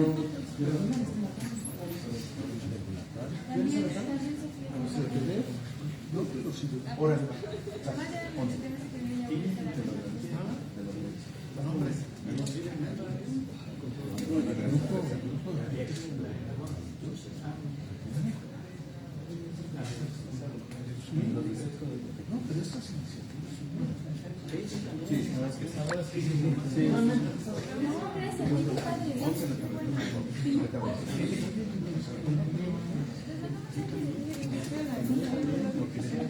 Sí.